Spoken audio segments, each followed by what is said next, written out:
എല്ലാവർക്കും നമസ്കാരം. താരതമ്യേന ഒരു നിലയ്ക്ക് സങ്കീർണതയുള്ള ഒരു ആശയമാണ് ഈ ചർച്ചയിലുള്ളത്. കലയിലെ രാഷ്ട്രീയ ശരികൾ എത്രത്തോളം ശരിയാണ് എന്ന ഒരു പ്രമേയമാണ് ഇതിൽ നിർദ്ദേശിച്ചിട്ടുള്ളത്. ഒരുപക്ഷെ കഴിഞ്ഞ 1-2 പതിറ്റാണ്ടിനിടയിൽ നമ്മുടെ സാമൂഹ്യ വിചാരങ്ങളിൽ ഏറ്റവും പ്രബലമായ ഒരാശയമായിട്ട് ഉയർന്നു വന്ന ഒന്നാണ് പൊളിറ്റിക്കൽ കറക്റ്റ്നെസ് എന്നൊരാശയം. രാഷ്ട്രീയ ശരി എന്നൊക്കെ അതിന് മലയാളത്തിൽ പലരും ഉപയോഗിച്ച് കാണുന്നുണ്ട്. രാഷ്ട്രീയമായ കൃത്യത എന്നുമൊക്കെ. ഒരർത്ഥത്തിൽ നമ്മുടെ സാമൂഹ്യ ജീവിതത്തെയും നമ്മുടെ രാഷ്ട്രീയ ബോധ്യങ്ങളെയും നമ്മുടെ പെരുമാറ്റ രീതികളെയും ഇതര മനുഷ്യരുമായുള്ള നമ്മുടെ ഇടപെടലുകളെയും ഒക്കെ കൂടുതൽ നീതിപൂർണമാക്കുന്നതിൽ, കൂടുതൽ ഉത്തരവാദിത്വപൂർണമാക്കുന്നതിൽ വലിയ പങ്ക് വഹിച്ച ഒരാശയമാണ് പൊളിറ്റിക്കൽ കറക്റ്റ്നെസ് എന്നത്. അത്തരമൊരാശയം വളരെ പ്രധാനമാണ്. അതിന് വളരെ ദീർഘമായൊരു ചരിത്രമുണ്ട്. ഞാനത് മുഴുവൻ വിശദീകരിക്കാൻ നമ്മുടെ ഈ സമയം പര്യാപ്തമാകില്ല എന്നതുകൊണ്ട് അതിൻ്റെ ചരിത്രപരമായ പരിണാമങ്ങൾ അപ്പാടെ പരിശോധിക്കാൻ മുതിരുന്നില്ല. ചില ഘട്ടങ്ങൾ മാത്രം ഒന്ന് പറഞ്ഞുകൊണ്ട് അതിലേക്ക് കടക്കാമെന്നും കരുതുന്നുണ്ട്. ഈ പൊളിറ്റിക്കൽ കറക്റ്റ്നെസ് എന്ന് പറയുന്ന രാഷ്ട്രീയ ശരി എന്ന ആശയം കലയെ സംബന്ധിച്ച്, സാഹിത്യത്തെ സംബന്ധിച്ച് ഒക്കെ അതിൻ്റെ ഒരു മൂല്യനിർണയത്തിനുള്ള ഉപാധിയായി പലപ്പോഴും ഉപയോഗിക്കപ്പെട്ട് പോരുന്നുണ്ട്. അത്തരമൊരു വിശകലന യുക്തി ഏതളവിൽ സാധുവാണ് എന്നതിനെക്കുറിച്ചുള്ള ഒരു വിശദീകരണത്തിനാണ് ഞാൻ മുതിരുന്നത്.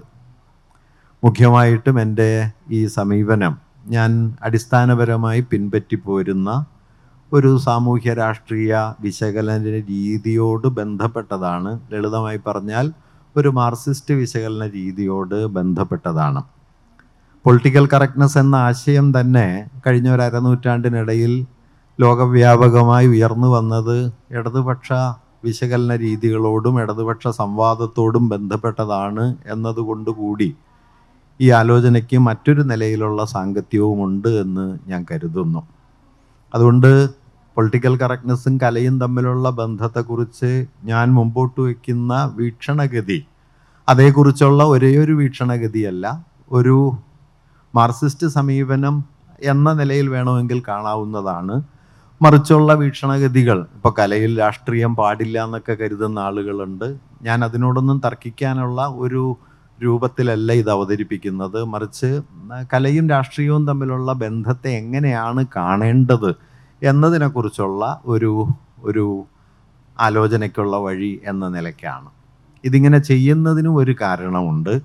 വളരെ പ്രകടമായിട്ടുള്ള, വളരെ പ്രത്യക്ഷമായിട്ടുള്ള പ്രമേയ സൂചനകളെ, അല്ലെങ്കിൽ ഒരു കലാവസ്തു നേർക്ക് നേരെ പ്രമേയമായി എന്താണോ പറയുന്നത് അതാണ് അതിൻ്റെ രാഷ്ട്രീയം എന്ന നിലയിലുള്ള മനസ്സിലാക്കലുകളും അതിനെ മുൻനിർത്തിയുള്ള വിലയിരുത്തലുകളും വാസ്തവത്തിൽ കലയുടെ അടിസ്ഥാന ജീവിതത്തെ വളരെ കൂടുതൽ പരിമിതപ്പെടുത്തുന്നുണ്ട് എന്ന് കരുതുന്ന ഒരാളാണ് ഞാൻ. അപ്പോൾ ആ ഒരു സന്ദർഭത്തോടുള്ള ഒരു പ്രതികരണ രീതി എന്ന നിലയ്ക്ക് കൂടിയാണ് ഈ ആശയം പറയാനായിട്ട് മുതിരുന്നത്.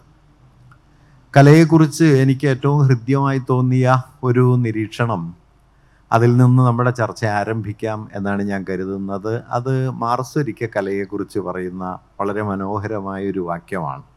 മാർക്സ് സ്വന്തം നിലയ്ക്കൊരു കവിയായിരുന്നു. പക്ഷെ അദ്ദേഹം എഴുതിയ കവിതകളെക്കാളൊക്കെ കാവ്യാത്മകത അദ്ദേഹത്തിൻ്റെ പല പ്രഭാഷണങ്ങളിലും അദ്ദേഹത്തിൻ്റെ പല ഒരുപക്ഷെ സാമ്പത്തിക ലേഖനങ്ങളിൽ വരെ നമുക്ക് കാണാൻ കഴിയും. അദ്ദേഹം കലയെക്കുറിച്ച് പറഞ്ഞൊരു അഭിപ്രായം, art is at the same time A secret confession and the immortal movement of its on time എന്ന് പറയും. കല ഒരേ സമയം രഹസ്യമയമായൊരു കുംഭസാരവും ആ കാലത്തിൻ്റെ അനശ്വരഗതിയുടെ ആവിഷ്കാരവുമാണ് എന്ന് പറയുന്നുണ്ട്. ഒരേ സമയം അങ്ങേയറ്റം സ്വകാര്യമായ രഹസ്യപരമായ വൈയക്തികമായ ഒരു കുമ്പസാരം എന്ന പോലെ ഒരാൾ മറ്റാളോട് മാത്രം നടത്തുന്ന ഒരു വിനിമയമാണ് കല. അതേസമയം കല ഒരു കാലത്തിൻ്റെ അനശ്വരഗതി എന്ന് വിളിക്കാവുന്ന ആ കാലത്തെ രൂപപ്പെടുത്തിയ ആഴമേറിയ വൈരുദ്ധ്യങ്ങൾ, സംഘർഷങ്ങൾ, അതിലെ ഇടർച്ചകൾ, ഇതിനെയെല്ലാം അഭിസംബോധന ചെയ്യുകയും ചെയ്യുന്നുണ്ട്. ഇങ്ങനെ കാലത്തിൽ വേരാഴ്ത്തി നിന്ന്, അഥവാ കാലത്തിൻ്റെ വൈരുദ്ധ്യങ്ങളിലും ചരിത്രത്തിൻ്റെ സങ്കീർണതകളിലും വേരാഴ്ത്തി നിന്നുകൊണ്ട് മറുഭാഗത്ത് ഓരോ മനുഷ്യരോടും സവിശേഷമായ നിലയിൽ ഒരു രഹസ്യമയമായ കുമ്പസാരം എന്ന പോലെ സംസാരിക്കുന്ന ഒരു ജൈവരൂപമാണ് കല എന്ന് മാർക്സ് കലയെക്കുറിച്ച് പറയുന്നുണ്ട്. വളരെ മനോഹരമായിട്ടുള്ള ഒരു ഒബ്സർവേഷൻ കൂടിയാണിത്. Art is at the same time, art is always A secret confession and at the same time an immortal movement of its on time. സ്വന്തം കാലത്തിൻ്റെ അനശ്വരഗതിയെ പ്രകാശിപ്പിക്കുക, പക്ഷേ അത് ഒരു വ്യക്തിയോട് അങ്ങേയറ്റം സ്വകാര്യമായി സംസാരിക്കുക. മറ്റൊരു നിലയ്ക്ക് പറഞ്ഞാൽ ചരിത്രത്തിൽ വലിയ ആഴത്തിൽ വേരുണ്ടാവുക, അനുഭവപരമായി അങ്ങേയറ്റം വൈയക്തികമായ ഒരു ഭാവശക്തിയുടെ തലത്തിൽ ഇടപെടുകയും ചെയ്യുക. ഇങ്ങനെ ചരിത്രത്തിലും വ്യക്തിപരതയിലും അതിനിടയിലുള്ള ഒരു വിനിമയ രൂപമായി കലയെ മാർക്സ് അവതരിപ്പിക്കുന്നുണ്ട്. അത് മനുഷ്യരെ വൈയക്തികമായി അഭിസംബോധന ചെയ്യുന്നുണ്ട്, പക്ഷേ ചരിത്രത്തിൻ്റെ ആഴങ്ങളിൽ അതിന് വേരുമുണ്ട്. ഇങ്ങനെ ഒരു വൈരുദ്ധ്യാത്മക ജീവിതമാണ് കലയ്ക്കുള്ളത് എന്നാണ് മാർക്സ് നിരീക്ഷിക്കുന്ന ഒരു കാര്യം. ഒരുപക്ഷെ നമ്മുടെ കാലത്തെ 21-ാം നൂറ്റാണ്ടിൽ വരെ തുടരുന്ന ഏറ്റവും സജീവമായ സാഹിത്യ ചിന്തകരിൽ ഒരാളായ റാൻസിയെ സാഹിതീയത എന്ന ആശയത്തെക്കുറിച്ച് പറയുമ്പോൾ ഈ ഒരു ആശയം വേറൊരു നിലയ്ക്കും പറയുന്നുണ്ട്. അദ്ദേഹം അതേക്കുറിച്ച് പറഞ്ഞ ഒരു നിരീക്ഷണം, സാഹിത്യത്തിൻ്റെ സാഹിതീയ മൂല്യം, സാഹിതീയത എന്ന ആശയത്തെക്കുറിച്ച് അദ്ദേഹം പറയുന്നത് അതൊരു ലിവിങ് ഡയലക്റ്റിക്കാണ് എന്ന് പറയുന്നുണ്ട്. ലിറ്ററാരിറ്റി എന്ന ആശയത്തെ ജീവിക്കുന്ന വൈരുദ്ധ്യാത്മകത എന്ന് പറയുന്നുണ്ട്. ഈ രണ്ട് വാക്കുകളും പ്രധാനമാണ്, കാരണം അതിന് ജൈവികമായൊരു ഉള്ളടക്കമുണ്ട്, ചരിത്രപരമായ വൈരുദ്ധ്യാത്മകതയുമുണ്ട്. ഈ വൈരുദ്ധ്യാത്മകതയെ അതിന് കൈയൊഴിയാൻ പറ്റില്ല. അതായത് ഒരു കലാവസ്തു അതിൽ സന്നിഹിതമായിരിക്കുന്ന പ്രഭാവങ്ങളാൽ സ്വയമേവ വൈരുദ്ധ്യപൂർണമായി നിലനിൽക്കാൻ കെൽപ്പുള്ള ഒന്നാണ്. ആ കെൽപ്പ് കൊണ്ടുകൂടിയാണ് അത് കാലത്തോട് പല നിലകളിൽ സംസാരിക്കാൻ സന്നദ്ധത നേടുകയും ചെയ്യുന്നത് എന്ന് അദ്ദേഹം പറയുന്നുണ്ട്. ഒരു നിലയ്ക്ക് അതൊരു പുതിയ കാര്യമല്ല. സാഹിത്യം എന്ന വാക്കിനെ മുൻനിർത്തി കുറേ കാലം മുമ്പ് ആനന്ദ് സഹിതമായതാണ് സാഹിത്യം എന്ന ഒരു വിശദീകരണത്തെ മുൻനിർത്തി ഈ ആശയം ആലോചിച്ചിട്ടുണ്ട്. ആനന്ദ് എഴുതുന്നത് സഹിതമായിരിക്കുക എന്ന് പറഞ്ഞു കഴിഞ്ഞാൽ ഒരേ നിലയിലുള്ളവ ഒത്തുചേർന്നിരിക്കുന്നു എന്നുള്ളതല്ല, പരസ്പര വൈരുദ്ധ്യമുള്ളവയുടെ, ചേർച്ചയില്ലായ്മയുടെ, ഇടർച്ചകളുള്ളവയുടെ, അവയുടെ ഒത്തുചേരലാണ് സാഹിത്യം. അതുകൊണ്ട് സാഹിതീയത എന്നതിൽ ഇൻഹറൻ്റായി തന്നെ ഈ ഒത്തുചേർച്ച ഇല്ലായ്മയെ ചേർത്ത് നിർത്താൻ, അതിൽ തന്നെ ബഹുസ്വരമായിരിക്കാൻ, അതിൽ തന്നെ സംഘർഷമയമായിരിക്കാൻ, അതിനോട് തന്നെ ഇടയാൻ ഒക്കെയുള്ള ശേഷിയെ സാഹിത്യം നിലനിർത്തുന്നു. സാഹിത്യം എന്ന വാക്കിൽ തന്നെ അത് ഉള്ളടങ്ങിയിട്ടുണ്ട് എന്ന് ആനന്ദ് അദ്ദേഹത്തിൻ്റെ പഴയ ലേഖനങ്ങളിൽ ഒരിടത്ത് വിശദീകരിക്കുന്നുണ്ട്. ഒരു നിലയ്ക്ക് പറഞ്ഞാൽ റാൻസിയെ സൂചിപ്പിക്കുന്ന ആശയവും ഇത് തന്നെയാണ്. മലയാളത്തിലെ വലിയ സാഹിത്യ ചിന്തകനായിരുന്ന കേസരി ബാലകൃഷ്ണപിള്ള ഈ ഒരു ആശയത്തെ മറ്റ് നിലകളിൽ ആലോചിക്കുന്നുണ്ട്. അദ്ദേഹത്തിൻ്റെ ചില നിരീക്ഷണങ്ങൾ ഞാൻ പിന്നാലെ പറയാം. അതുകൊണ്ട് ഈ രണ്ട് അടിസ്ഥാന സങ്കല്പനങ്ങളിൽ നിന്നുകൊണ്ട് നമുക്ക് കലയെക്കുറിച്ചുള്ള ഈ രാഷ്ട്രീയ ശരി എന്ന ആശയത്തെ മുൻനിർത്തിയുള്ള ആലോചനയെ മുമ്പോട്ട് കൊണ്ടുപോകേണ്ടതുണ്ട് എന്നാണ് ഞാൻ കരുതുന്നത്. എവിടെയാണ് ഈ രാഷ്ട്രീയ ശരി എന്ന ആശയം തുടങ്ങിയത്? നമ്മളിപ്പോൾ ഒരു ആശയത്തെ മനസ്സിലാക്കാൻ ശ്രമിക്കുമ്പോൾ ഈ ആശയം എവിടെ ആരംഭിച്ചു, എങ്ങനെയൊക്കെ പ്രവർത്തിച്ചു, ഏതെല്ലാം പരിണാമങ്ങളിലൂടെ വിധേയമായി നമുക്കരികിലേക്ക് എത്തി എന്നാലോചിക്കേണ്ടതുണ്ട്. കാരണം ഒരാശയവും ചരിത്രത്തിൽ സ്തംഭിച്ച് നിൽക്കുകയല്ല ചെയ്യുന്നത്. ചരിത്രത്തിൻ്റെ പല പടവുകളിൽ പല പ്രകാരങ്ങളിൽ ജീവിച്ചാണ് അത് നമ്മിലേക്ക് എത്തുന്നത്. ആ ജീവിതത്തിൻ്റെ പലമാതിരി മുദ്രകൾ എല്ലാ ആശയങ്ങളിലും പതിഞ്ഞു കിടക്കുന്നുണ്ടാവും. അതുകൊണ്ട് നമ്മളൊരാശയത്തെ നോക്കുമ്പോൾ നാം കൽപ്പിക്കുന്ന അർത്ഥമെന്തോ ആ അർത്ഥത്തിൽ ആശയം തുടങ്ങി അവസാനിച്ചു എന്ന് തെറ്റിദ്ധരിച്ചുകൂടാ. ഇപ്പോൾ കവിതയെക്കുറിച്ച് പറയുമ്പോൾ ചിലപ്പോൾ പറയാറുള്ളൊരു കാര്യമുണ്ടല്ലോ, കവികൾ പറയും ഞാനത് ഉദ്ദേശിച്ചിട്ടില്ല എന്ന് പറയും. നിർഭാഗ്യവശാൽ കവി ഉദ്ദേശിക്കുന്നിടത്ത് വാക്ക് നിൽക്കില്ല. ഒരെഴുത്തുകാരൻ താൻ ഉദ്ദേശിക്കുന്നിടത്ത് വാക്ക് നിൽക്കണമെന്ന് കരുതിയാലും വാക്ക് എഴുത്തുകാരൻ ഉദ്ദേശിക്കുന്ന എല്ലാത്തിടത്തേക്കും ധാരാളമായി സഞ്ചരിക്കും. പണ്ട് വിജയമാഷ് പറയും, മനുഷ്യർ ചരിത്രം കുഴിച്ചിടുന്നത് സാധനങ്ങളായി മണ്ണിൽ മാത്രമല്ല, ആശയങ്ങളായി വാക്കിലും കുഴിച്ചിടുന്നു. അതുകൊണ്ടൊരു വാക്കിലേക്ക് സൂക്ഷിച്ചു നോക്കുമ്പോൾ ആ വാക്ക് ഇപ്പം മുമ്പോട്ട് വയ്ക്കുന്ന അർത്ഥത്തെ വാക്ക് വേറൊരു നിലയ്ക്ക് മറികടന്ന് സഞ്ചരിച്ച് പോയിട്ടുണ്ടാവും. ഈ സഞ്ചാരത്തിൻ്റെ ജീവിതവും ഈ വാക്കിലുണ്ടാവും. അതാകട്ടെ നിങ്ങൾ മുമ്പോട്ട് വയ്ക്കുന്ന അർത്ഥസാധ്യതയെ അകമേ നിന്ന് അട്ടിമറിക്കുകയും ചെയ്യും. ഭാഷയുടെ അപനിർമ്മാണ ശേഷി എന്ന് ധൃത പറയുന്നത് പുറമേ നിന്ന് നാം വാക്കിലേക്ക് ആരോപിക്കുന്ന അർത്ഥമൂല്യങ്ങളല്ല, മറിച്ച് വാക്ക് ചരിത്രത്തിൽ ജീവിച്ച് സ്വയമേവ ഒരു കേവല സത്തയായി നിലനിൽക്കാൻ അനുവദിക്കാത്ത മട്ടിൽ അതിൽ സന്നിഹിതമായ വാക്കിൻ്റെ ഭൗതികതയാണ്. അത് അർത്ഥത്തിൻ്റെ പല അടരുകളെ ഇങ്ങനെ ഉൾക്കൊണ്ട് ഒരിടത്ത് അതിനെ ഉറച്ചു നിൽക്കാൻ അനുവദിക്കാത്ത മട്ടിൽ ചരിത്രപരമായ വലിയൊരു സംവാദ മണ്ഡലമായിട്ട് നിൽക്കുകയാണ് ചെയ്യുന്നത് എന്ന് പറയാം. അപ്പം ഈ ഒരു സാധ്യത വാക്കുകളിൽ ഉണ്ട്, ആശയങ്ങളിലുണ്ട്. അതുകൊണ്ട് പൊളിറ്റിക്കൽ കറക്റ്റ്നെസ് എന്ന് നമ്മൾ പറയുന്ന സമയത്ത് എവിടെ നിന്നാണ് ഈ ആശയങ്ങൾ ആരംഭിച്ചത് എന്നുകൂടി നമ്മൾ സാമാന്യമായിട്ടൊന്ന് മനസ്സിലാക്കേണ്ടതുണ്ട്. ഞാനതിൻ്റെ വിശദചരിത്രം പറയാൻ മുതിരുന്നില്ല. മുമ്പൊരിക്കൽ അത് വിസ്തരിച്ച് ഞാൻ എഴുതുകയുണ്ടായിട്ടുണ്ട്. നമ്മുടെ സമയത്തിൻ്റെ ഒരു പരിമിതിയിൽ അത് പറയാൻ പറ്റില്ല. വാസ്തവത്തിൽ നമ്മൾ ഇന്ന് മനസ്സിലാക്കി വരുന്ന പ്രകരണങ്ങളിൽ ഒന്നുമല്ല ഈ വാക്ക് രൂപപ്പെട്ടതെന്നാണ് അതിൻ്റെ ചരിത്രം തിരഞ്ഞു പോയാൽ നമുക്ക് കാണാൻ പറ്റുക. 18-ാം നൂറ്റാണ്ട് അവസാനം അമേരിക്കയുടെ ഫൗണ്ടിങ് ഫാദേഴ്സ് എന്ന് പറയുമല്ലോ, അമേരിക്കയുടെ ആദ്യത്തെ ഭരണഘടനയിൽ ഒപ്പുവെച്ച പ്രധാനപ്പെട്ട ആളുകളെ ചേർത്താണ് ഫൗണ്ടിങ് ഫാദേഴ്സ് എന്ന് പറയുന്നത്. അതിൽ പ്രധാനിയായിട്ടുള്ള ആളുകളിൽ ഒരാളാണ് ജെയിംസ് വിൽസൺ എന്ന് പറയുന്നത്. അദ്ദേഹത്തിൻ്റെ ഒരു കോടതി, അദ്ദേഹം 1789 മുതൽ 1798 വരെ ഏതാണ്ട് ഒരു 10 വർഷത്തോളം അമേരിക്കയിലെ സുപ്രീം കോടതിയിലെ ന്യായാധിപനായി പ്രവർത്തിച്ച ഒരാളാണ്. അമേരിക്കൻ നീതിന്യായ ചരിത്രത്തിലെയും ഭരണഘടനാ ചരിത്രത്തിലെയും വളരെ പ്രധാനപ്പെട്ട പേരുകളിൽ ഒന്നാണ് അദ്ദേഹത്തിൻ്റേത്. അദ്ദേഹത്തിൻ്റെ ഒരു പ്രയോഗവുമായി ബന്ധപ്പെട്ടാണ് ഈ വാക്ക് ആദ്യം നിലവിൽ വരുന്നത്.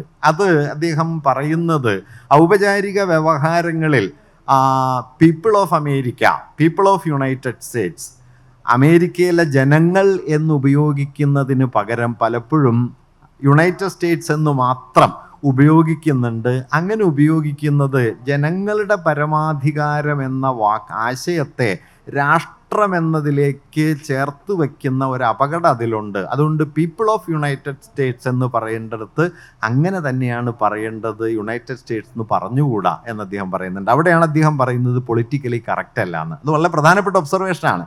കാരണം ഒരു രാഷ്ട്രത്തിലെ ജനങ്ങൾ എന്ന് പറയേണ്ടടുത്ത് ജനങ്ങളുടെ പേര് വിട്ടിട്ട് വാസ്തവത്തിൽ രാഷ്ട്രത്തിൻ്റെ പേര് മാത്രം വയ്ക്കുന്നതിനെയാണ് അദ്ദേഹം ആദ്യം നിഷേധിക്കുന്നത്. ഒരുപക്ഷെ ഇന്ന് നമ്മുടെ കാലത്ത് വളരെ കൂടുതൽ സംഗതമായ ഒരു മൂല്യമാണ്. കാരണം രാഷ്ട്രമെന്ന് പറഞ്ഞാൽ ഏതാണ്ട് അവസാനത്തെ നേതാവ് മാത്രമാണ് എന്നിടത്തേക്ക് എത്തിയ ഒരു കാലമാണല്ലോ. ഒരു രാജ്യം, ഒരു ഭാഷ, ഒരു സംസ്കാരം, ഒരു പാർട്ടി, ഒരു ഭരണകൂടം, ഒരു നേതാവ്, അങ്ങനെ ഒന്നിൻ്റെ ഏകദാനമായ മാരകമായൊരു വളർച്ചയുടെ ഘട്ടത്തിൽ ഈ ചരിത്രത്തിന് നല്ല സാങ്കത്യമുണ്ട്. അദ്ദേഹം പറഞ്ഞത് പീപ്പിൾ ഓഫ് യുണൈറ്റഡ് സ്റ്റേറ്റ്സ് എന്ന് പറയണം, യുണൈറ്റഡ് സ്റ്റേറ്റ്സ് മാത്രം പറഞ്ഞുകൂടാ. പറഞ്ഞാൽ സംഭവിക്കുക, നിങ്ങൾ രാഷ്ട്രം കൊണ്ട് ജനങ്ങളെ പകരം വയ്ക്കും. രാഷ്ട്രം ജനങ്ങൾക്ക് പകരമല്ല, ജനങ്ങളാണ്. അതുകൊണ്ട് ജനങ്ങളിൽ തുടങ്ങണം എന്നർത്ഥത്തിൽ അദ്ദേഹം ഉപയോഗിച്ചൊരു വാക്കാണ് ഈ പൊളിറ്റിക്കൽ കറക്റ്റ്നെസ് എന്ന് പറയുന്നത്. ഏതാണ്ട് 18-ാം നൂറ്റാണ്ട് അവസാനം മുതൽ 19-ാം നൂറ്റാണ്ടിലുടനീളം ഈ രാഷ്ട്രീയ ശരി എന്ന ആശയം ഈ അർത്ഥത്തിലാണ് നിലനിന്നത്. ഒരു നിലയ്ക്ക് പറഞ്ഞാൽ ഔപചാരികമായ കുറച്ചുകൂടി സാങ്കേതിക സ്വഭാവമുള്ള ഒരു ഭാഷണ രൂപത്തെ സൂചിപ്പിക്കുന്ന നിലയിലാണ് ഈ വാക്ക് ആദ്യം നിലവിൽ വന്നത്. പിന്നീട് 19-ാം നൂറ്റാണ്ടിലും ഏതാണ്ട് ഈ രൂപത്തിൽ തന്നെ അത് തുടർന്നു. 20-ാം നൂറ്റാണ്ടിൽ 2-3 നിലകളിൽ ഈ വാക്കിന് അർത്ഥപരിണാമം സംഭവിച്ചു. ഞാൻ അതിൻ്റെ വിശദചരിത്രം മുഴുവൻ പറയുന്നില്ല, സാമാന്യമായിട്ടൊന്ന് പറയുന്നു. ഒന്ന്, സോവിയറ്റ് വിപ്ലവത്തിന് ശേഷം കമ്മ്യൂണിസ്റ്റ് രാഷ്ട്രീയത്തോടും ഇടതുപക്ഷത്തോടും ഒക്കെ പ്രതിബദ്ധമായി നിൽക്കുന്ന ഒരു കലാദർശനത്തെയോ അല്ലെങ്കിൽ സാമൂഹ്യ വീക്ഷണത്തെയോ ഒക്കെ സൂചിപ്പിക്കുന്ന ഒരു പദം എന്ന നിലയ്ക്ക് ഇടതുപക്ഷ വൃന്ദങ്ങളിൽ പൊളിറ്റിക്കലി കറക്റ്റ് എന്ന പ്രയോഗം വരുന്നുണ്ട്. ചൈനീസ് വിപ്ലവകാലത്ത് അതിൻ്റെ യുക്തികളോട് ചേർന്ന് നിൽക്കുന്ന ആശയം എന്ന നിലയിൽ ഇടതുപക്ഷ സംവാദങ്ങളിൽ ഈ ആശയം വികസിച്ച് വരുന്നുണ്ട്. ഇടതുപക്ഷ സംവാദങ്ങളിൽ തന്നെ ഇതിനോടുള്ള വിമർശനവും ഉയർന്നു വരുന്നുണ്ട് കേട്ടോ. ഈ ഘട്ടത്തിൽ തന്നെ എല്ലാറ്റിനെയും രാഷ്ട്രീയമായി ശരിയായി കാണാനുള്ള പരിശ്രമത്തിൻ്റെ ഭാഗമായി പലപ്പോഴും യാന്ത്രികമായ മുൻവിധികളിലേക്ക് ചെന്നു ചേരുന്നതിനെ വിമർശിക്കുന്ന വീക്ഷണവും 20-ാം നൂറ്റാണ്ടിൻ്റെ ആദ്യ ഘട്ടങ്ങളിൽ തന്നെ കമ്മ്യൂണിസ്റ്റ് ഡിസ്കോഴ്സുകളിലും ഇടതുപക്ഷ സംവാദങ്ങളിലുമൊക്കെ രൂപപ്പെട്ടിട്ടുണ്ട്. എങ്കിലും പൊതുവെ പറഞ്ഞാൽ ഇടതുപക്ഷത്തിൻ്റെ ഒരു രാഷ്ട്രീയ വീക്ഷണത്തിനകത്താണ് ഈ ആശയം ഏറിയ പങ്കും ഉയർന്നു വന്നത്. ഏതാണ്ട് 20-ാം നൂറ്റാണ്ടിൻ്റെ അതേ ഘട്ടത്തിൽ തന്നെ ഇതിന് അങ്ങേയറ്റം വലതുപക്ഷപരമായ ഒരു വീക്ഷണവും ഇതിൽ വന്നു. പൊളിറ്റിക്കലി കറക്റ്റായിരിക്കുക എന്നുള്ളതിനെ വലിയൊരു അടിസ്ഥാന മാനദണ്ഡമാക്കി മാറ്റിയത് ഫാഷിസ്റ്റുകളാണ്. ഫാഷിസ്റ്റ് ജർമ്മനിയിൽ ഫാഷിസത്തിൻ്റെയും നാസി ഭരണ സംവിധാനത്തിൻ്റെയും നിലപാടുകളോടുള്ള 100% പ്രതിബദ്ധതയാണ് പൊളിറ്റിക്കൽ കറക്റ്റ്നെസ് ആയിട്ട് മനസ്സിലാക്കപ്പെട്ടിരുന്നത്. അതുകൊണ്ട് നിങ്ങൾക്കൊരു പത്രപ്രവർത്തകനായിട്ടോ മറ്റേതെങ്കിലും തലത്തിലോ പ്രവർത്തിക്കണമെങ്കിൽ നിങ്ങൾ പൊളിറ്റിക്കലി കറക്റ്റായിരിക്കണമെന്ന സർട്ടിഫിക്കറ്റ് ആവശ്യമായി വരുന്ന നിലയിൽ ഫാസിസ്റ്റുകൾ ഈ ആശയത്തെ ഉപയോഗിച്ചിട്ടുണ്ട്. ഒരുപക്ഷെ പൊളിറ്റിക്കൽ കറക്റ്റ്നെസ്സിനെ ഒരു ഭരണകൂട യുക്തിയാക്കി മാറ്റിയത് ഫാഷിസ്റ്റുകളാണ് എന്ന കാര്യവും നമ്മൾ ഓർക്കേണ്ടതുണ്ട്. 20-ാം നൂറ്റാണ്ടിൻ്റെ രണ്ടാം പകുതിയായപ്പോൾ 1970-കളിൽ ഈ ആശയത്തിന് മറ്റൊരു ഉള്ളടക്കം വന്നു. അത് പ്രധാനമായിട്ടും അമേരിക്കയിലെ സർവകലാശാലകളെ കേന്ദ്രീകരിച്ച്, അക്കാദമികളെ കേന്ദ്രീകരിച്ച് വികസിച്ചു വന്ന മറ്റൊരു സംവാദ സന്ദർഭമാണ്. പ്രത്യേകിച്ചും ടോണി കെയ്റ്റ് ബാംബ്ര എന്ന പേരായ ഒരു പണ്ഡിതയുടെ ബ്ലാക്ക് വുമൺ എന്ന അവരുടെ ഗ്രന്ഥത്തിലാണ് വാസ്തവത്തിൽ പൊളിറ്റിക്കൽ കറക്റ്റ്നെസ്സിനെ കുറിച്ചുള്ള നമ്മുടെ സമകാല സംവാദങ്ങളുടെ ഒരു പ്രാരംഭം പലപ്പോഴും കാണുന്നത്. അവർ പറഞ്ഞൊരു കാര്യം, നിങ്ങൾ എന്താ പറയുക, സാമൂഹ്യ ജീവിതത്തിലെ തുല്യതയെ ഉയർത്തിപ്പിടിക്കുന്ന മട്ടിൽ ആ തുല്യതയെ ഉയർത്തിപ്പിടിച്ചുകൊണ്ടല്ലാതെ നിങ്ങൾക്ക് രാഷ്ട്രീയമായൊരു ശരിയെ മുമ്പോട്ട് കൊണ്ടുപോകാൻ പറ്റില്ല. അവർ പറയുന്നൊരു കാര്യം, നിങ്ങൾക്ക് പൊളിറ്റിക്കലി കറക്റ്റായിരിക്കാനും പാട്രിയാർക്കലായിരിക്കാനും കഴിയില്ല. അത് ലിംഗനീതിയുടെ കാര്യത്തിൽ മാത്രമല്ല, വംശീയത, വർണ്ണവെറി, ജാതീയമായ വിദ്വേഷങ്ങൾ, ഇവയൊക്കെ നമ്മുടെ നിത്യജീവിതത്തിൽ പരിപാലിച്ചുകൊണ്ട് രാഷ്ട്രീയമായ ഒരു ശരിയിൽ നിലനിൽക്കാനായിട്ട് കഴിയില്ല എന്ന നിലയിലൊരാശയം വരുന്നു.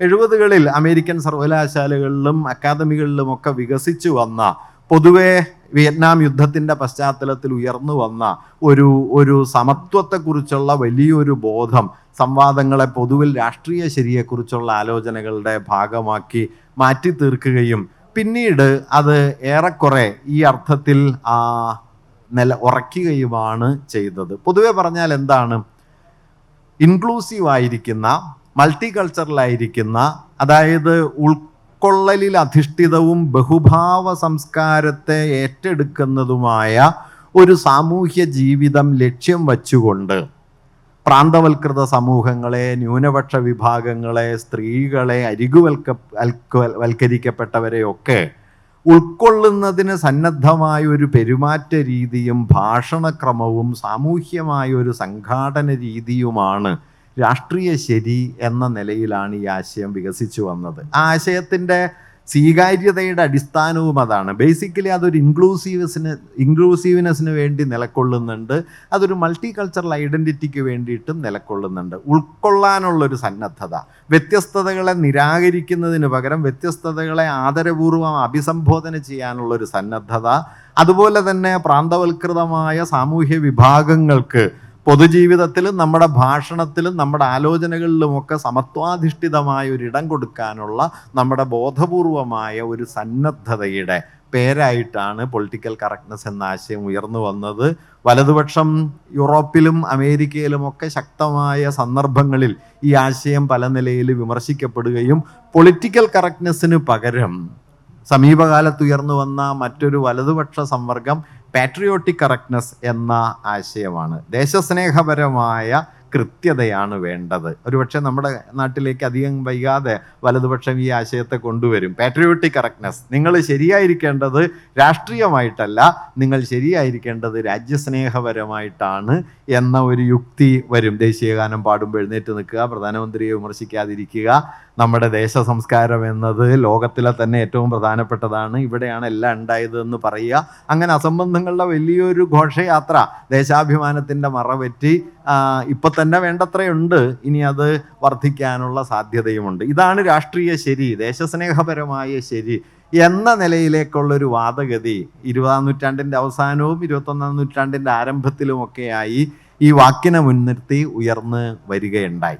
അങ്ങനെ വികസിച്ചു വന്ന ഒരു പശ്ചാത്തലത്തിലാണ് ഇന്നതൊരു സംവാദ വിഷയമായി തീർന്നത്. ഞാൻ ഈ ആശയത്തെക്കുറിച്ചുള്ള ഒരു അടിസ്ഥാന നിലപാട് ആദ്യമേ വിശദീകരിച്ച് കലയുമായി ഇതിനെ ബന്ധപ്പെടുത്തി പറയാം എന്ന് കരുതുന്നു. അടിസ്ഥാനപരമായി പൊളിറ്റിക്കൽ കറക്റ്റ്നെസ് എന്ന വാക്ക് അല്ലെങ്കിൽ ഈ ആശയം രണ്ട് മൂല്യങ്ങളെ ഉൾക്കൊള്ളുന്നുണ്ട് എന്ന് ഞാൻ കരുതുന്നു.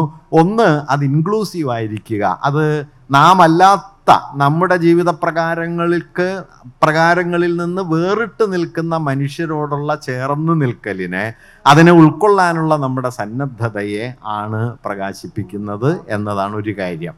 രണ്ടാമത്തത്, അത് എപ്പോഴും ഒരു ബഹുഭാവ സംസ്കാരത്തെ, വ്യത്യസ്തതകളിൽ വേരുപിടിച്ചൊരു ബഹുഭാവ സംസ്കാരത്തെ ഉയർത്തുന്നു എന്നതാണ് രണ്ടാമത്തെ കാര്യം. ഈ രണ്ട് നിലകളിലും അത് പ്രധാനപ്പെട്ടതാണ്, ആദരണീയമാണ്, മാനിക്കപ്പെടേണ്ടതാണ് എന്ന് തന്നെയാണ് ഞാൻ കരുതുന്നത്. ഇത് പൊളിറ്റിക്കൽ കറക്റ്റ്നെസ് എന്ന ആശയത്തിൻ്റെ വിമർശനമല്ല, മറിച്ച് എൻ്റെ പ്രധാനപ്പെട്ട ആലോചനാ വിഷയമെന്ന് പറയുന്നത് ഈ ഒരു ആശയത്തെ നിങ്ങൾക്ക് കലയുമായി എങ്ങനെ ചേർത്ത് വയ്ക്കാൻ കഴിയും എന്നതാണ് വാസ്തവത്തിൽ നമ്മെ സംബന്ധിച്ച് കൂടുതൽ പ്രധാനപ്പെട്ട ഒരു കാര്യം. ഇനി അങ്ങോട്ടുള്ള കുറച്ച് സമയം കൊണ്ട് ഞാൻ കലയും രാഷ്ട്രീയ ശരിയും തമ്മിലുള്ള ബന്ധത്തെക്കുറിച്ച് ചില ആശയങ്ങൾ കൂടി പറഞ്ഞത് അവസാനിപ്പിക്കാം. പിന്നീട് നമുക്കൊരു സംവാദത്തിലേക്ക് കടക്കുകയും ചെയ്യാം. കല, ഞാൻ നേരത്തെ പറഞ്ഞതുപോലെ, ഒരു കാലത്തിൻ്റെ വൈരുദ്ധ്യങ്ങളിൽ വേര് പിടിച്ച് നിൽക്കുന്ന ഒരു സാമഗ്രിയാണ്. ഒരു കലാവസ്തു എന്ന് പറഞ്ഞാൽ എന്താണ്? പ്രാഥമികമായി പറഞ്ഞാൽ ഒരു കലാവസ്തുവിന് 3 പ്രതലങ്ങളുണ്ട്, അല്ലെങ്കിൽ 3 ഘടകരൂപങ്ങളുണ്ട് എന്ന് പറയാം. ഒന്നൊരു കലാവസ്തു ഏറിയും കുറഞ്ഞും ഒരാശയം കൺവേ ചെയ്യും, ഒരു പ്രമേയം അതിലുണ്ടാവും. ചിലതിൽ വളരെ പ്രത്യക്ഷമായിരിക്കും, ചിലതിൽ വളരെ നിലീനമായിരിക്കും. പക്ഷെ ഒരാശയവും കൺവേ ചെയ്യാത്തൊരു കലാവസ്തു ഉണ്ട് എന്ന് ധരിക്കരുത്. ഒരു ഗാനം നിങ്ങൾ കേൾക്കുമ്പോൾ, ഒരു ഓടക്കുഴൽ നാദം കേൾക്കുമ്പോൾ പോലും അത് വാസ്തവത്തിൽ ഒരു കേവല സംഗീതം മാത്രമായി അവസാനിക്കുകയല്ല, മറിച്ച് ആ കേവല സംഗീതം ജീവിതത്തെക്കുറിച്ചുള്ള ചില ബോധ്യങ്ങൾ, ചില മൂല്യങ്ങൾ നമ്മിലേക്ക് അറിഞ്ഞോ അറിയാതെയോ കടത്തിവിടുന്നുണ്ട്. ചിലതത് പ്രത്യക്ഷമായി സ്റ്റേറ്റ് ചെയ്യും, ചിലത് ഒട്ടും പ്രത്യക്ഷമായി സ്റ്റേറ്റ് ചെയ്യില്ല എന്നേ ഉള്ളൂ. പക്ഷെ ആ മൂല്യം അവിടെ ഉണ്ടാവും, ഒരു പ്രമേയ തലം.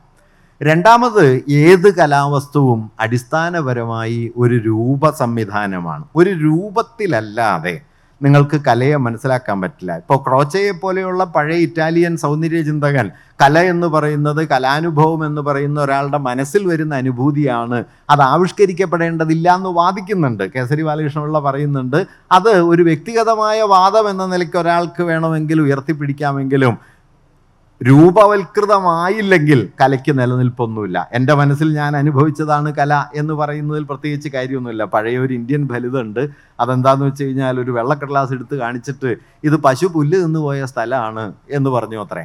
അപ്പോൾ ഇതെവിടെയെന്ന് ചോദിച്ചപ്പോൾ പശു പോയല്ലോ, പുല്ല് പശു തിന്നുകയും ചെയ്തല്ലോ, അതുകൊണ്ട് ഈ വെളുത്ത കടലാസ് ഒരു കലാവസ്തുവാണ് എന്ന് വാദിക്കപ്പെട്ടു അത്രേ. അത് വാസ്തവത്തിൽ ഒരു കൺസെപ്ച്വലായ ഒരു ആർഗ്യുമെൻ്റ് എന്നല്ലാതെ കലാവസ്തുവല്ല. കല നിശ്ചയമായിട്ടും ഒരു രൂപ സംവിധാനമാണ്. വാക്കുകളും അല്ലെങ്കിൽ വരികളുമായിട്ട് വരാം, വരകളും വർണ്ണവുമായിട്ട് വരാം, ശബ്ദരൂപമായിട്ട് വരാം, ഘനീകൃതമായ ശില്പരൂപങ്ങളായിട്ട് വരാം.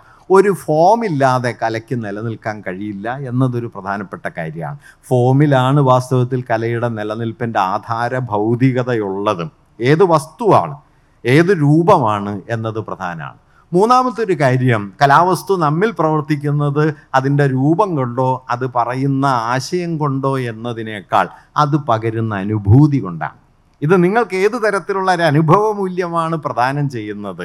ആ അനുഭവമൂല്യത്തിൻ്റെ പൊരുൾ എന്താണ്? ഈ അനുഭവമൂല്യം നമ്മോട് എങ്ങനെ ബന്ധപ്പെടുന്നു എന്നതാണ് കലയുടെ ഒരു പ്രവർത്തന ശേഷിയായിട്ട് നമ്മൾ മനസ്സിലാക്കുന്നത്. അല്ലെങ്കിൽ നമുക്കൊന്ന് ഇഷ്ടപ്പെടുന്നു, ഇഷ്ടപ്പെടാതിരിക്കുന്നു, നാം ഒന്നിൽ രസിക്കുന്നു, മറ്റൊന്നിൽ രസിക്കാതിരിക്കുന്നു.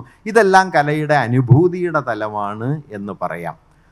വാസ്തവത്തിലുള്ള ഒരു പ്രശ്നം, പൊളിറ്റിക്കൽ കറക്റ്റ്നെസ്സിനെ നിങ്ങൾ കലയുടെ മാനദണ്ഡമാക്കാൻ ശ്രമിക്കുമ്പോൾ സംഭവിക്കുന്ന ഒരു കാര്യം, ഈ 3 ഘടകങ്ങൾ തമ്മിലുള്ള വളരെ സങ്കീർണമായ ഒരു ബന്ധമാണ് ഒരു കലാവസ്തു എന്നിരിക്കെ, ആ ഘടകങ്ങളിൽ 2 ഒഴിവാക്കി പ്രമേയ പ്രത്യക്ഷങ്ങളെ അടിസ്ഥാനമാക്കുകയും പ്രമേയപരമായ ഒരു കലാവസ്തു എന്തു പറയുന്നു എന്നത് മാത്രം കലയായി പരിഗണിക്കുകയും ചെയ്യുന്ന, അഥവാ കലയുടെ അടിസ്ഥാനപരമായ ഭൗതികതയെ നിരസിച്ച് കലയെ അതിൻ്റെ ആശയമണ്ഡലം മാത്രമായി വസ്തുവൽക്കരിക്കുന്ന, സത്താവൽക്കരിക്കുന്ന, അടിസ്ഥാനപരമായി ചരിത്രവിരുദ്ധമായ ഒരു നിലപാടിലേക്ക് എത്തിച്ചേരുന്നു. അതുകൊണ്ട് വാസ്തവത്തിൽ കലയെ ഈ കേവലമായ അതിൻ്റെ ആശയമണ്ഡലം മാത്രമായി കാണുന്നത് കലയുടെ ഭൗതികതയെ നിഷേധിക്കലാണ്, കലയുടെ ചരിത്രാത്മകതയെ നിഷേധിക്കലാണ്. അതിഭൗതികമായ ഒരു സത്താവൽക്കരണമാണ് അവിടെ സംഭവിക്കുന്നത്. നിങ്ങളൊരു വാദം കലയ്ക്ക് മുകളിൽ ഏൽപ്പിക്കുന്നു. നോക്കൂ, ഇപ്പോൾ ഒരു കലാവസ്തു പ്രത്യക്ഷത്തിൽ ഒരു ഒരു ഒരു ഒരു ആശയവും പറയുന്നുണ്ടെങ്കിൽ, ചിലപ്പോൾ പറയുന്നുണ്ടാവില്ല, ചിലപ്പോൾ പറയുന്നുണ്ടാവും. ഈ പറഞ്ഞ ആശയത്തെ കലാവസ്തു അതിൻ്റെ ഉള്ളിലുള്ള ജീവിതം കൊണ്ട് അട്ടിമറിക്കുന്നുണ്ടാവും. ഇപ്പോൾ ഞാൻ നേരത്തെ പറഞ്ഞ പ്രമേയവും രൂപവും അനുഭവമൂല്യവും തമ്മിൽ 100% പൊരുത്തപ്പെട്ടല്ല നിൽക്കുക. ഒരു കലയുടെ സംവിധാനം, ഒരു കലാവസ്തുവിൻ്റെ രൂപ സംവിധാനം ആ കലാകൃത്ത് സ്വന്തം നിലയ്ക്ക് ആവിഷ്കരിക്കാൻ ശ്രമിച്ച ആശയത്തെ അട്ടിമറിച്ചു എന്ന് വന്നേക്കാം. ഇപ്പം കേരളത്തിലെ അല്ലെങ്കിൽ ലോക സാഹിത്യത്തിലെ വലിയൊരു ഉദാഹരണമായിട്ട് എപ്പോഴും പലരും ചൂണ്ടിക്കാണിക്കാറുള്ളൊരു കാര്യം ബെൽസാക്കാണ്. ബെൽസാക്ക് സ്വന്തം നിലയിൽ നാടുവാഴിത്തത്തിൻ്റെ ആരാധകനായിരുന്നു, നാടുവാഴി പ്രഭുവായിരുന്നു. പക്ഷേ ബെൽസാക്കിൻ്റെ കല ചെയ്തത്, മാർക്സ് തന്നെ പറയുന്നുണ്ട്, നാടുവാഴിത്തത്തിൻ്റെ ജീർണതയെ ഇത്രമേൽ പ്രകാശിപ്പിച്ചൊരു വസ്തു ഇല്ല. അതുകൊണ്ട് ഒരു എഴുത്തുകാരൻ നേരിട്ട് എന്ത് പറയുന്നു എന്നത് എഴുത്തിൻ്റെ അവസാനത്തെ അർത്ഥമല്ല. ഒരു എഴുത്തുകാരനോ എഴുത്തുകാരിയോ പറയുന്നു. ഇപ്പോൾ കേരളത്തിൽ നിങ്ങൾ നോക്കിയാൽ സി വി രാമൻപിള്ള വാസ്തവത്തിൽ രാജപ്രതാപത്തെ വാഴ്ത്താനായിരിക്കും വ്യക്തിപരമായി ശ്രമിച്ചിട്ടുണ്ടാവുക.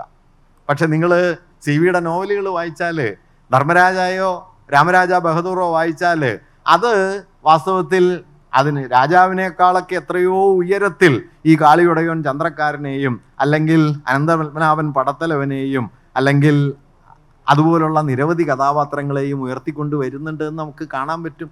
നോക്കൂ, കലാവസ്തു അതിൻ്റെ പ്രമേയപരമായ ക്രമത്തിലൂടെ തന്നെയാണ് എപ്പോഴും സഞ്ചരിക്കുന്നതെന്നൊന്നും പറയാൻ പറ്റില്ല. പ്രമേയപരമായി ഈ ക്രമത്തെ അത് രൂപപരമായി അട്ടിമറിച്ചു എന്ന് വരാം. ഒരു പൂവിൻ്റെ ചിത്രം വരച്ചാൽ, ഇംപ്രഷനിസ്റ്റുകൾ പൂവിൻ്റെ ചിത്രം വരച്ചു.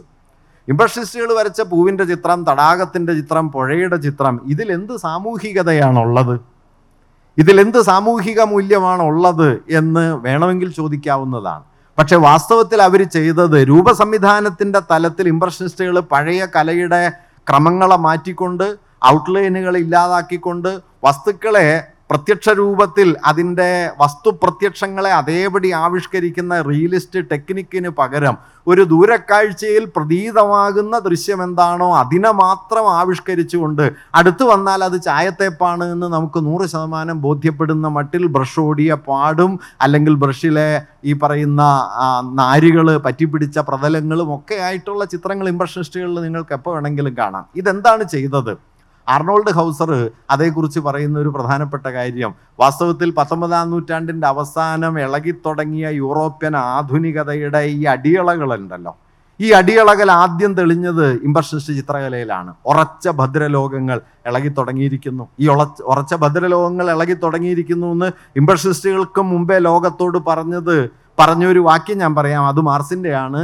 മാർസ് മാനിഫെസ്റ്റോയിൽ എഴുതി, all that is solid melts into air.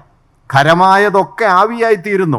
ഖരമായതെല്ലാം ആവിയായിത്തീരുന്ന മൂലധനത്തിൻ്റെ പടവാച്ചിൽ അത്രയും കാലം ഉറച്ചു നിന്നതിനെയൊക്കെ ഇളക്കി മറിക്കുന്ന മട്ടിൽ ഈ ലോകത്തിൻ്റെ കെട്ടഴിച്ച് കളയുന്ന ഒരു രൂപ സംവിധാനത്തിൻ്റെ ആദ്യത്തെ വരവായിരുന്നു ഇംപ്രഷനിസം.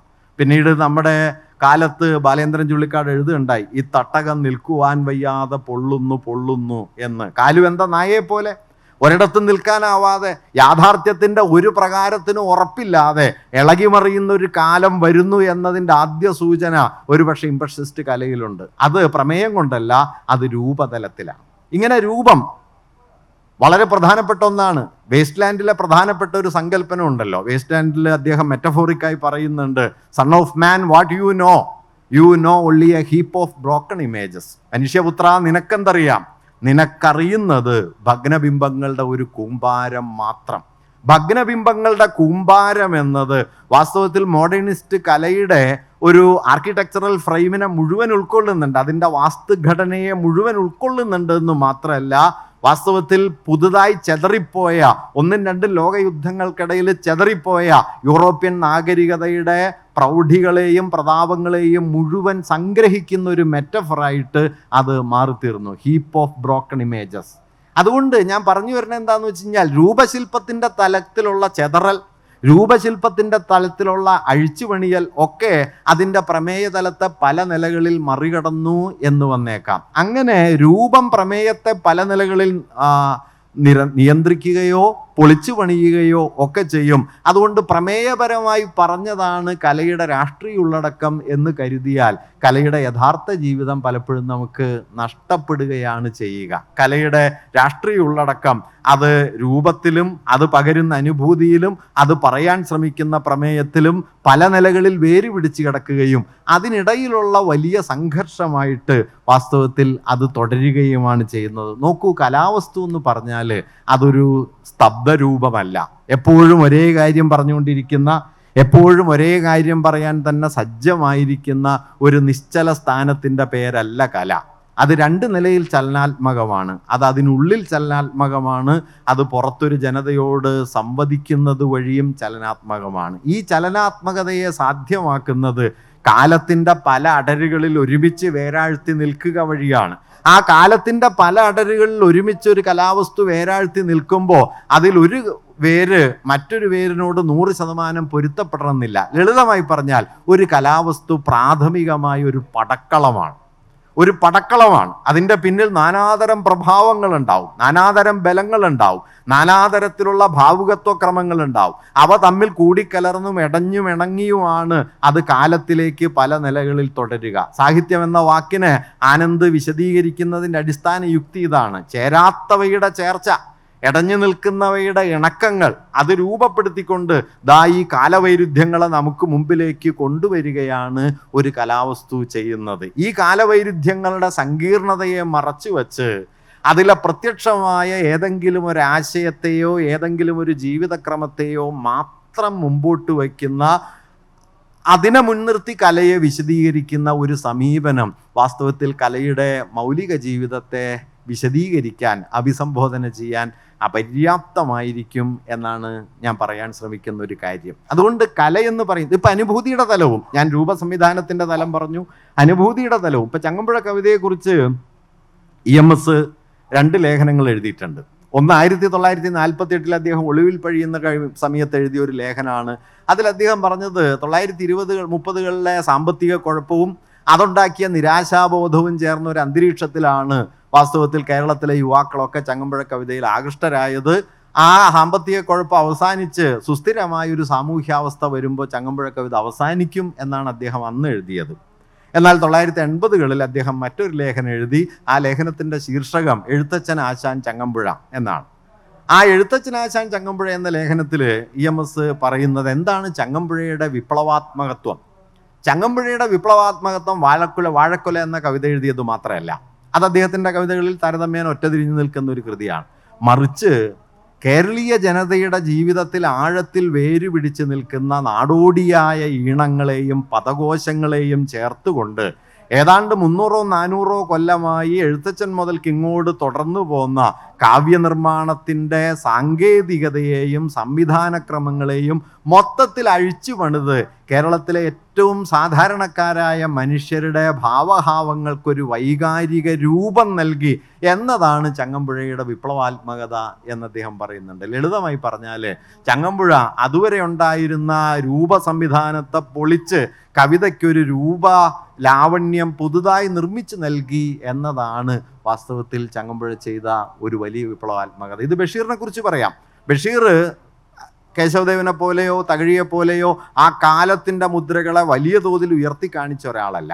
മറിച്ച് ബഷീർ എങ്ങനെയാണ് നമ്മുടെ ഭാവനയെ വിപ്ലവപരമായി പൊളിച്ചു പണിതതെന്ന് ചോദിച്ചാൽ ഒരുപക്ഷെ മനുഷ്യരെന്ന പരിഗണനയിലേക്ക് കടന്നു വന്നിട്ടില്ലാത്ത, അതുവരെ കോമാളി ജീവിതങ്ങളായി മാത്രം പരിഗണിക്കപ്പെട്ടിരുന്ന ക്ലാസിക്കലായ ചില പദാവലികളിൽ ലുംബൻ പ്രോലിറ്റേറിയറ്റ്, പെറുക്കികൾ എന്നൊക്കെ വിശേഷിപ്പിക്കപ്പെടുന്ന മനുഷ്യരുടെ അനുഭവലോകങ്ങളെ സാഹിത്യത്തിലേക്ക് കൊണ്ടുവരികയും അത് മണ്ടൻ മുസ്തഫയായിട്ടോ അല്ലെങ്കിൽ ഒറ്റക്കണ്ണം പോക്കരായിട്ടോ സൈനബയായിട്ടോ ആനവാരി രാമൻ നായരായിട്ടോ പൊൻകുരിശ് തോമയായിട്ടോ ഒക്കെ ചരിത്രപ്രവാഹത്തിൽ അരഞ്ഞു പോകേണ്ട, യാതൊരു നിർവാഹകത്വവുമില്ലാത്ത, സോഷ്യൽ ഏജൻസി അല്പം പോലും ഇല്ലാത്ത ഒരു ജനതയുടെ ജീവിതാനുഭവത്തെ മനുഷ്യാനുഭവത്തിലേക്ക് ചേർത്തു വച്ചു എന്നിടത്താണ് വാസ്തവത്തിൽ ബഷീർ വിപ്ലവം സൃഷ്ടിച്ചത്. അല്ലാതെ അദ്ദേഹം ആ കാലത്ത് അലയടിക്കുന്ന സ്വാതന്ത്ര്യ സമരത്തെക്കുറിച്ച് എഴുതിയിട്ടോ അല്ലെങ്കിൽ അക്കാലത്തെ രാഷ്ട്രീയ മുന്നേറ്റങ്ങളെക്കുറിച്ച് നേർക്കുനേരെ പറഞ്ഞിട്ടോ അല്ല.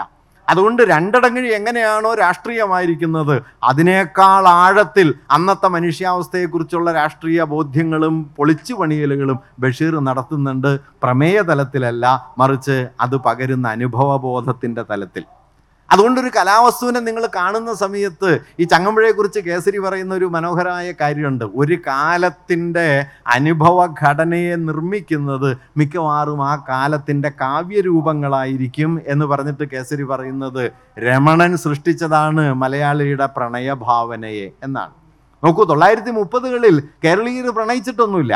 രമണൻ നോക്കിയാൽ നിങ്ങൾക്ക് കൗതുകമുള്ളൊരു കാര്യം കാണാം കേട്ടോ. അതിൽ ഒട്ടും കേരളീയമല്ലാതെ ആടുമേക്കലും ആട്ടിടയന്മാരൊന്നും നമ്മുടെ ഒരു പഞ്ചായത്തിലും ഇല്ല.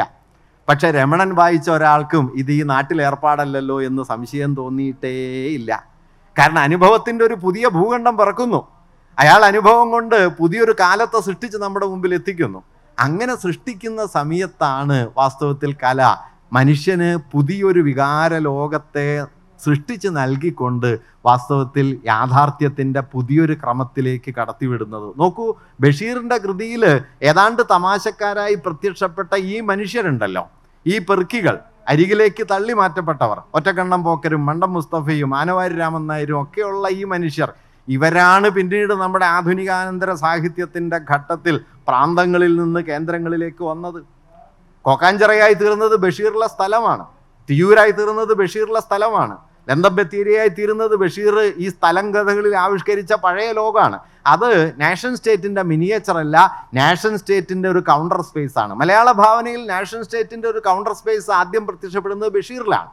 അതിൻ്റെ തുടർച്ച നിങ്ങൾക്ക് ആധുനികാനന്തരതയിൽ കാണാം. അതുകൊണ്ട് ബഷീർ എന്തു പറഞ്ഞു എന്നതിനെ മാത്രം മുൻനിർത്തി ബഷീറിൻ്റെ വിപ്ലവാത്മകതയെ ആലോചിക്കാൻ ശ്രമിച്ചാൽ നിങ്ങൾക്ക് കലയുടെ പ്രമേയ തലത്തിനപ്പുറത്തേക്ക് അതിൻ്റെ അനുഭവ മൂല്യത്തിൻ്റെ തലത്തെയോ അതിൻ്റെ രൂപസംവിധാനത്തിൻ്റെ തലത്തെയോ പരിഗണിക്കാൻ പറ്റില്ല. അനുഭവ മൂല്യവും രൂപസംവിധാനവും ഇല്ല, ഒരാശയമാണ് കലാവസ്തു എന്ന് തെറ്റിദ്ധരിച്ചാൽ സംശയം വേണ്ട കേട്ടോ, ഏത് കലാവസ്തുവിനേക്കാളും നല്ലത് കവലപ്രസംഗമായിരിക്കും.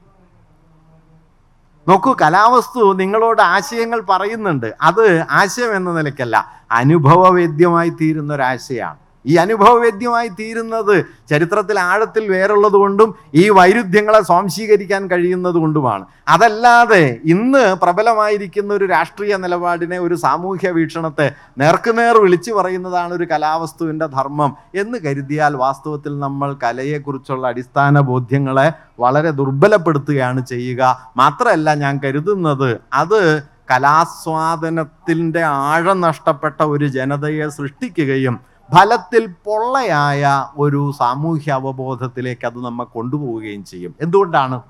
കലാവസ്തു നമുക്ക് തരുന്നത് ഒരു ടെക്സ്റ്റ് ബുക്ക് തരുന്ന അറിവല്ല. നിങ്ങൾക്ക് തിരുവാങ്കൂറിൻ്റെ ചരിത്രം വായിക്കാൻ നിങ്ങൾ സി വി രാമപിള്ള വായിക്കേണ്ട ഒരു കാര്യമില്ല, അതിന് ശങ്കുണ്ണി മേനോനെ വായിച്ചാൽ മതി.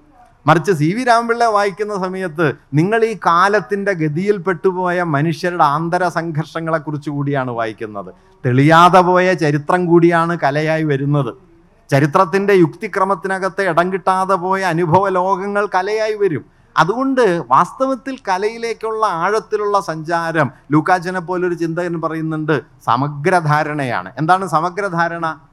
ചരിത്ര വിചാരം കൊണ്ട് യുക്തിപരമായി ക്രമപ്പെടുത്തിയതിനിടയിലുള്ള ഇടർച്ചകൾ, ഇരുട്ടുകൾ, വൈരുദ്ധ്യങ്ങൾ, പിളർപ്പുകൾ, ഇതിലേക്ക് മനുഷ്യരെ കൂടുതൽ കൂടുതൽ ആഴ്ത്തിക്കൊണ്ടു പോയിട്ട് തൻ്റെ കാലത്തിൻ്റെ പ്രകാശങ്ങളെ മാത്രമല്ല തൻ്റെ കാലത്തിൻ്റെ ഇരുട്ടുകളെ കൂടി തിരിച്ചറിയാൻ ഒരാളെ പ്രാപ്തമാക്കുന്ന ഒന്നിനെയാണ് സമഗ്രബോധം എന്ന് പറയുന്നത്. നോക്കൂ, അകമ്പൻ എന്ന് പറയുന്ന നമ്മുടെ സമകാലിക ചിന്തകൻ സമകാലികത എന്ന ആശയത്തെക്കുറിച്ച് പറയുന്നത് സമകാലികത വർത്തമാനമല്ല, പ്രസൻ്റ് അല്ല, പ്രസൻറ്റിനെ തിരിച്ചറിയൽ മാത്രമല്ല, പ്രസൻറ്റിൽ തെളിയാതെ നിൽക്കുന്നത് എന്ത് എന്ന് കാണലാണ്. പ്രസൻറ്റിലെ ഇരുട്ടാണ്, വർത്തമാനത്തിലെ ഇരുട്ട്, വർത്തമാനത്തിലെ വിച്ഛേദങ്ങൾ, വർത്തമാനത്തിലെ വൈരുദ്ധ്യങ്ങൾ, അതിനെ അറിയുക, അതിനെ പ്രകാശിപ്പിക്കുക, അതിനോട് അഭിസംബോധന ചെയ്യാൻ ശ്രമിക്കുക എന്നതിലാണ് കണ്ടംപറേനിറ്റി എന്ന് പറയുന്ന ഒന്ന് നിലനിൽക്കുന്നത്. ഈ കണ്ടംപറേനിറ്റിയാണ് വാസ്തവത്തിൽ കലയുടെ വലിയൊരു സാധ്യത.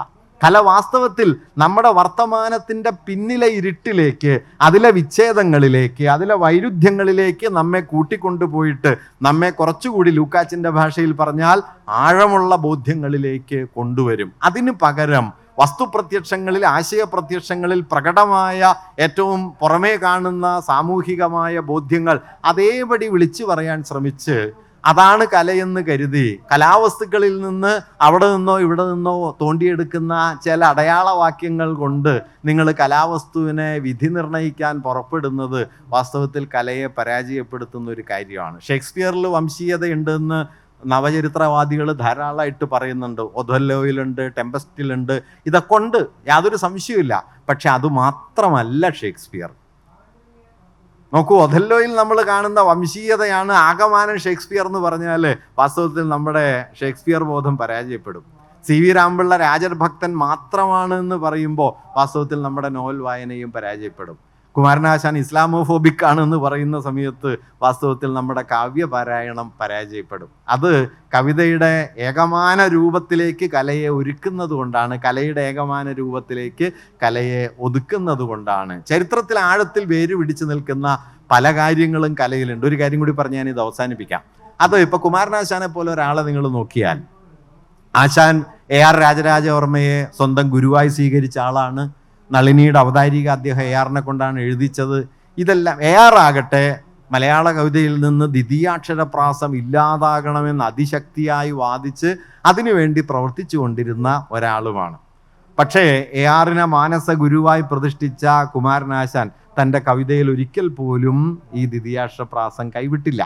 AR രാജരാജവർമ്മ മരിച്ചതിന് ശേഷം എഴുതിയ പ്രരോദനത്തിലടക്കം ആശാൻ ഈ ദ്വിതീയാക്ഷരപ്രാസം നിലനിർത്തുന്നുണ്ട്. എന്തുകൊണ്ട് എന്ന് വെച്ച് കഴിഞ്ഞാൽ ഈ പ്രാസരീതി എന്ന് പറയുന്നത് ഒരുപക്ഷെ മലയാളത്തിൻ്റെ ദീർഘമായൊരു ചരിത്ര പാരമ്പര്യത്തിൽ നിന്ന് രൂപപ്പെട്ടു വന്നതാണെന്നും അത് മലയാളിയുടെ കാവ്യഘടനയോട് കൂടുതൽ ഇടപഴകാൻ കെൽപ്പുള്ളതാണ് എന്നും ആശാനെപ്പോലെ ഒരാൾ കരുതിയിട്ടുണ്ടാവും. ഒരു നിലയ്ക്ക് റൈമണ്ട് വില്യംസ് പറയുന്നുണ്ട്, ഒരു സാംസ്കാരിക പ്രക്രിയയിൽ അവക്ഷിപ്ത രൂപങ്ങളുണ്ട്, അധീശ രൂപങ്ങളുണ്ട്, ഉദ്ഭിന്ന രൂപങ്ങളുണ്ട്.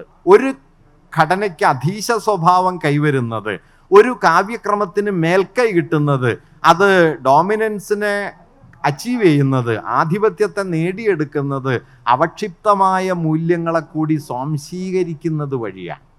അവശിഷ്ട മൂല്യങ്ങളോട് എൻഗേജ് ചെയ്യാൻ കൂടി കഴിയുമ്പോഴാണ് ഡോമിനൻസ് ഉണ്ടാവുക എന്ന് റൈമണ്ട് വില്യംസ് പറയുന്നുണ്ട്. അല്ലാതെ കേവലമായ ഒരു ഡോമിനൻസിലേക്ക് നിങ്ങൾക്ക് പോകാൻ പറ്റില്ല. കാരണം അവക്ഷിപ്തം എന്ന് പറയുന്നത് അക്കാലം വരെ ആ ജനത ജീവിച്ചുണ്ടാക്കിയ അനുഭവബോധത്തിൻ്റെ പല ഘടനകളാണ്. ആ ഘടനകളെ അപ്പാടെ പുറത്താക്കിയിട്ട് നിങ്ങൾക്ക് ഒരു സംവാദമണ്ഡലം ഉണ്ടാക്കാൻ പറ്റില്ല. ഇപ്പോൾ ഒരു ഉദാഹരണം കൂടി പറഞ്ഞ് ഞാൻ ഈ വിഷയം അവസാനിപ്പിക്കാം. അത് പള്ളത്തുരാമൻ എന്ന് പറയുന്ന കവി രാമായണത്തിനെതിരെ രാവണായനം എഴുതാൻ തീരുമാനിച്ച സമയത്ത് കേസരി ബാലകൃഷ്ണപിള്ള അതിനെക്കുറിച്ച് പറഞ്ഞൊരു കാര്യമാണ്. കേസരി രാവണായനം എന്ന കൃതി എഴുതേണ്ടതാണെന്നും അത് പ്രധാനപ്പെട്ട ഒരു കാര്യമാണെന്നും ജൈന പാരമ്പര്യത്തിൽ നിന്നും മറ്റുമൊക്കെ രാവണായനത്തിന് ഏതൊക്കെ ആശയങ്ങൾ സ്വീകരിക്കാം എന്നുമൊക്കെ വിശദീകരിച്ചതിന് ശേഷം കേസരി പറഞ്ഞ ഒരു കാര്യം, പക്ഷേ പള്ളത്തുരാമൻ രാവണായനം എഴുതിക്കൊണ്ട് സാധിക്കാനിരിക്കുന്ന വിപ്ലവത്തിൻ്റെ പല മടങ്ങ് വിപ്ലവം രാമായണം വീണ്ടും എഴുതിക്കൊണ്ട് മിസ്റ്റർ കുമാരനാശാൻ സാധിച്ചിട്ടുണ്ട് എന്നാണ്. അതുകൊണ്ട് വിപ്ലവബോധമുള്ള കവികൾ പിന്തുടരേണ്ടത് മിസ്റ്റർ കുമാരനാശാൻ്റെ വഴിയാണ് എന്ന് കേസരി പറയുന്നു. അതെന്തുകൊണ്ടാണെന്ന് വെച്ച് കഴിഞ്ഞാൽ രാമായണത്തിനകത്ത് കയറി നിങ്ങൾ യുദ്ധം ചെയ്യുമ്പോൾ നിലനിൽക്കുന്ന ഒരു വ്യവഹാരക്രമത്തിനുള്ളിലാണ് നിങ്ങളുടെ യുദ്ധം. രാമായണത്തിന് പുറത്ത് രാവണായനം എഴുതി കഴിഞ്ഞാൽ നിങ്ങൾ മാത്രമുള്ളൊരു കളിക്കളത്തിലാണ് കളി. അതുകൊണ്ട് രാമായണത്തിന് മാത്രമുള്ളൊരു കളിക്കളം, രാമായണത്തിന് പുറത്ത് നിങ്ങളുടേത് മാത്രമായ സിദ്ധാന്തഭദ്രമായ ഒരു കളിക്കളം ഒരുപക്ഷെ നിങ്ങളുടെ സൈദ്ധാന്തിക ആത്മരതിക്ക് ഒരു തൃപ്തി നൽകുമെങ്കിലും സാമൂഹ്യ ഫലമൊന്നും ഉണ്ടാവില്ല. അതുകൊണ്ട് രാമായണത്തെ വെല്ലുവിളിക്കാൻ രാവണായനത്തെക്കാൾ കുമാരനാശാന്റെ ചിന്താവിഷ്ടയായ സീതയ്ക്ക് കഴിയും. അരുതോർക്കിൽ നൃപൻ വധിച്ചു നിഷ്കരുണം ചെന്നൊരു ശൂദ്രയോഗിയെ നിരൂപിക്കൽ മയക്കി ഭൂപനെ തരുണീപാദജ ഗർഹിണീ ശ്രുതി എന്ന് പറയുന്ന സീത തന്നെയാണ് വാസ്തവത്തിൽ രാമനെതിരായ വലിയ വെല്ലുവിളിയായിത്തീരുന്നത്. അത് അകത്തുള്ള യുദ്ധമാണ്. ആ യുദ്ധത്തിന് നിശ്ചയമായിട്ടും നമുക്ക് മുറിവേൽക്കും. നോക്കൂ, യുദ്ധത്തിനിറങ്ങിയാൽ മുറിവൊന്നുമില്ലാതെ സിദ്ധാന്തഭദ്രമായിട്ട് തിരിച്ചു പോകാൻ പറ്റില്ല. അത് സെമിനാർ പേപ്പർ അവതരിപ്പിക്കാൻ മാത്രമേ പറ്റുള്ളൂ, അല്ലെങ്കിൽ തത്വം പറയുമ്പോൾ മാത്രമേ ഉള്ളൂ. കളത്തിലിറങ്ങിയാൽ യുദ്ധം പരിക്ക് നമുക്കും ഉണ്ടാവും, പക്ഷേ എങ്കിലേ അത് തോൽപ്പിക്കാൻ പറ്റൂ എന്ന് കേസരി അന്ന് പറഞ്ഞത് വാസ്തവത്തിൽ നിങ്ങളുടെ സൈദ്ധാന്തിക ശാഠ്യങ്ങളും ചരിത്ര വൈരുദ്ധ്യങ്ങളും തമ്മിലുള്ള വലിയ അകലത്തെ സൂചിപ്പിക്കാൻ വേണ്ടിയിട്ടാണ്. അതുകൊണ്ട് ചരിത്രത്തിലെ വലിയ വൈരുദ്ധ്യങ്ങളെ അഭിസംബോധന ചെയ്യുന്ന കലാവസ്തു സിദ്ധാന്തപരമായ കൃത്യവിശദീകരണങ്ങളാകണം എന്ന് പ്രതീക്ഷിക്കരുത്. കലാവസ്തു, ഞാൻ ഒന്നുകൂടി പറയട്ടെ, ഒരേ സമയം രഹസ്യമയമായ ഒരു കുംഭസാരവും ചരിത്രത്തിൻ്റെ അനശ്വരഗതിയുമാണ്. ചരിത്രത്തിൻ്റെ അനശ്വരഗതി സംശയം വേണ്ട ഏക വഴിയല്ല, തമ്മിൽ ഏറ്റുമുട്ടുന്ന അനവധി വഴികൾ എല്ലാ ചരിത്ര മുഹൂർത്തങ്ങളിലും ഉണ്ട്. അതിൽ വേരാഴ്ത്താൻ കഴിയുമോ എന്നതാണ് കലയുടെ മൗലികമായ സാധ്യത. അതിൽ വേരാഴ്ത്തിക്കൊണ്ട് മനുഷ്യരെ ആ വൈരുദ്ധ്യങ്ങളിലേക്ക് കൂടുതൽ കൊണ്ടുപോകാൻ കഴിയുമെന്നതാണ് കല നൽകുന്ന വാഗ്ദാനം. അതില്ലെങ്കിൽ കലാവസ്തു ഒരു സാമാന്യ ആശയത്തിനപ്പുറത്തേക്ക് സഞ്ചരിക്കാത്ത ഒന്നായിത്തീരും. അതുകൊണ്ട് പൊളിറ്റിക്കൽ കറക്റ്റ്നെസ് എന്ന ആശയത്തെ നമ്മുടെ സാമൂഹ്യ ജീവിതത്തിലും നമ്മുടെ പെരുമാറ്റങ്ങളിലും വ്യക്തിമര്യാദയിലും ഭാഷണക്രമങ്ങളിലും ഒക്കെ അങ്ങേയറ്റം ആദരപൂർവം ഉയർത്തിപ്പിടിക്കുമ്പോൾ തന്നെ ഒരു കലാവസ്തുവിനെ വിശദീകരിക്കാനുള്ള അടിസ്ഥാന മാനദണ്ഡമായി അതിനെ സ്വീകരിച്ചാൽ വാസ്തവത്തിൽ പലപ്പോഴും കലയെക്കുറിച്ചുള്ള സൂക്ഷ്മബോധ്യങ്ങളെ നമുക്ക് കൈയൊഴിയേണ്ടി വരും എന്നാണ് ഞാൻ പറയാൻ ശ്രമിക്കുന്ന ഒരു കാര്യം. ആ ഒരു നിലയിൽ രാഷ്ട്രീയമായി ശരിയായിരിക്കുക എന്നത് നമ്മുടെ പൊതുജീവിതത്തിൻ്റെ അടിസ്ഥാന യുക്തികളിലൊന്നായിരിക്കുമ്പോഴും കല ഈ പ്രത്യക്ഷമായ പൊതുജീവിത സന്ദർഭങ്ങൾക്കപ്പുറം മനുഷ്യവംശത്തിൻ്റെ ദീർഘചരിത്രത്തോടാണ് സംസാരിക്കുന്നത്. അത് ആസന്നമായൊരു മുഹൂർത്തത്തിലെ ഒരാശയപ്രകാശനം മാത്രമല്ല എന്ന് നമ്മൾ മനസ്സിലാക്കണം. അങ്ങനെ മനസ്സിലാക്കിയില്ലെങ്കിൽ എന്തു പറ്റുമെന്ന് വെച്ചാൽ ഉള്ളു പൊള്ളയായി തീർന്ന, കലയുടെ ആഴത്തിലേക്ക് കാലൂന്നാൻ കെൽപ്പില്ലാത്ത, പലപ്പോഴും ദുർബലമായ പ്രസ്താവനാ രൂപങ്ങളെ കലയായി തെറ്റിദ്ധരിച്ച് കല നൽകുന്ന സങ്കീർണ ബോധ്യങ്ങളെ പുറത്തു നിർത്തുന്ന ഒരു പൊള്ള സമൂഹമായിട്ട് നമ്മൾ മാറിത്തീരും. ആ പൊള്ള സമൂഹം വാസ്തവത്തിൽ ആർക്കാണ് ഗുണം ചെയ്യുക എന്ന് ചോദിച്ചാൽ ദുരധികാരത്തിനാണ്, ഫാഷിസ്റ്റുകൾക്കാണ്. ഫാഷിസ്റ്റുകൾക്ക് ആവശ്യമുള്ളത് ചിന്തിക്കാത്ത, സങ്കീർണതയില്ലാത്ത, എല്ലാം കറുപ്പും വെളുപ്പുമായിട്ട് വേർതിരിക്കുന്ന, ഒന്നുകിൽ ഞങ്ങൾക്കൊപ്പം അല്ലെങ്കിൽ അവർക്കൊപ്പം എന്ന് മാത്രം പറയുന്ന, ഇടനിലകളില്ലാത്ത ഒരു കൃത്രിമ യുക്തിയാണ് ഫാഷിസ്റ്റുകൾ ഉയർത്തിപ്പിടിക്കാൻ ശ്രമിക്കുന്നത്. കല ഈ കൃത്രിമ യുക്തിക്കെതിരെയുള്ള മനുഷ്യവംശത്തിൻ്റെ സമരമുഖമാണ്. അതുകൊണ്ട് കലയുടെ ഈ സങ്കീർണതയെ ഉയർത്തിപ്പിടിക്കുക എന്നുള്ളത് രാഷ്ട്രീയമായി പ്രധാനപ്പെട്ട ഒരു കാര്യമാണ്. അതുകൊണ്ടുകൂടി ഞാൻ പറഞ്ഞു നിർത്തട്ടെ, കലയെ രാഷ്ട്രീയമായ ശരി കൊണ്ട് അളക്കാൻ ശ്രമിക്കുന്നത് വാസ്തവത്തിൽ ഒരു അരാഷ്ട്രീയ ഏർപ്പാടാണ്. കലയുടെ ചരിത്രാത്മകതയെയും സാമൂഹികതയെയും നിരാകരിക്കുന്ന ഒരു ഏർപ്പാടായിട്ട് അത് മാറിത്തീരുകയും ചെയ്യും എന്നാണ് ഞാൻ കരുതുന്നത്. ചോദ്യങ്ങളിലേക്ക് കടക്കാം. ശ്രീ സുനിൽ പി ഇളയിടത്തോട് ചോദിക്കാൻ ചോദ്യങ്ങളുണ്ടെങ്കിൽ തീർച്ചയായും ചോദിക്കാം. അവിടെ കൈപൊങ്ങിയിട്ടുണ്ട് ബാക്കില്. മാഷെ, ഈ രാഷ്ട്രീയ ശരിയുടെ മെഷർമെന്റ് ഗ്രേറ്റർ ഗുഡാണോ എന്നുള്ളതാണ് എൻ്റെ ചോദ്യം. അല്ല, വിശാലാർത്ഥത്തിൽ രാഷ്ട്രീയ ശരി എന്ന ആശയം നല്ലതാണ് എന്ന് ഞാൻ കരുതുന്നു. പക്ഷേ ഒരു കാര്യമുണ്ട് കേട്ടോ, രാഷ്ട്രീയ ശരി എന്നതിനെക്കുറിച്ച് ഇപ്പോൾ സിസക്കിനെ പോലുള്ള ആളുകളൊക്കെ സൂചിപ്പിക്കുന്ന ഒരു കാര്യം എന്താണെന്ന് വെച്ചാൽ, പലപ്പോഴും സാമൂഹിക വൈരുദ്ധ്യങ്ങളെ ഘടനാപരമായി അഡ്രസ്സ് ചെയ്യുന്നതിന് പകരം പെരുമാറ്റശീലങ്ങളൊക്കെ ആയിട്ട് അതിനെ മാറ്റുക എന്നുള്ളതാണ്. അദ്ദേഹം പറയുന്ന നല്ലൊരു ഉദാഹരണമുണ്ട്.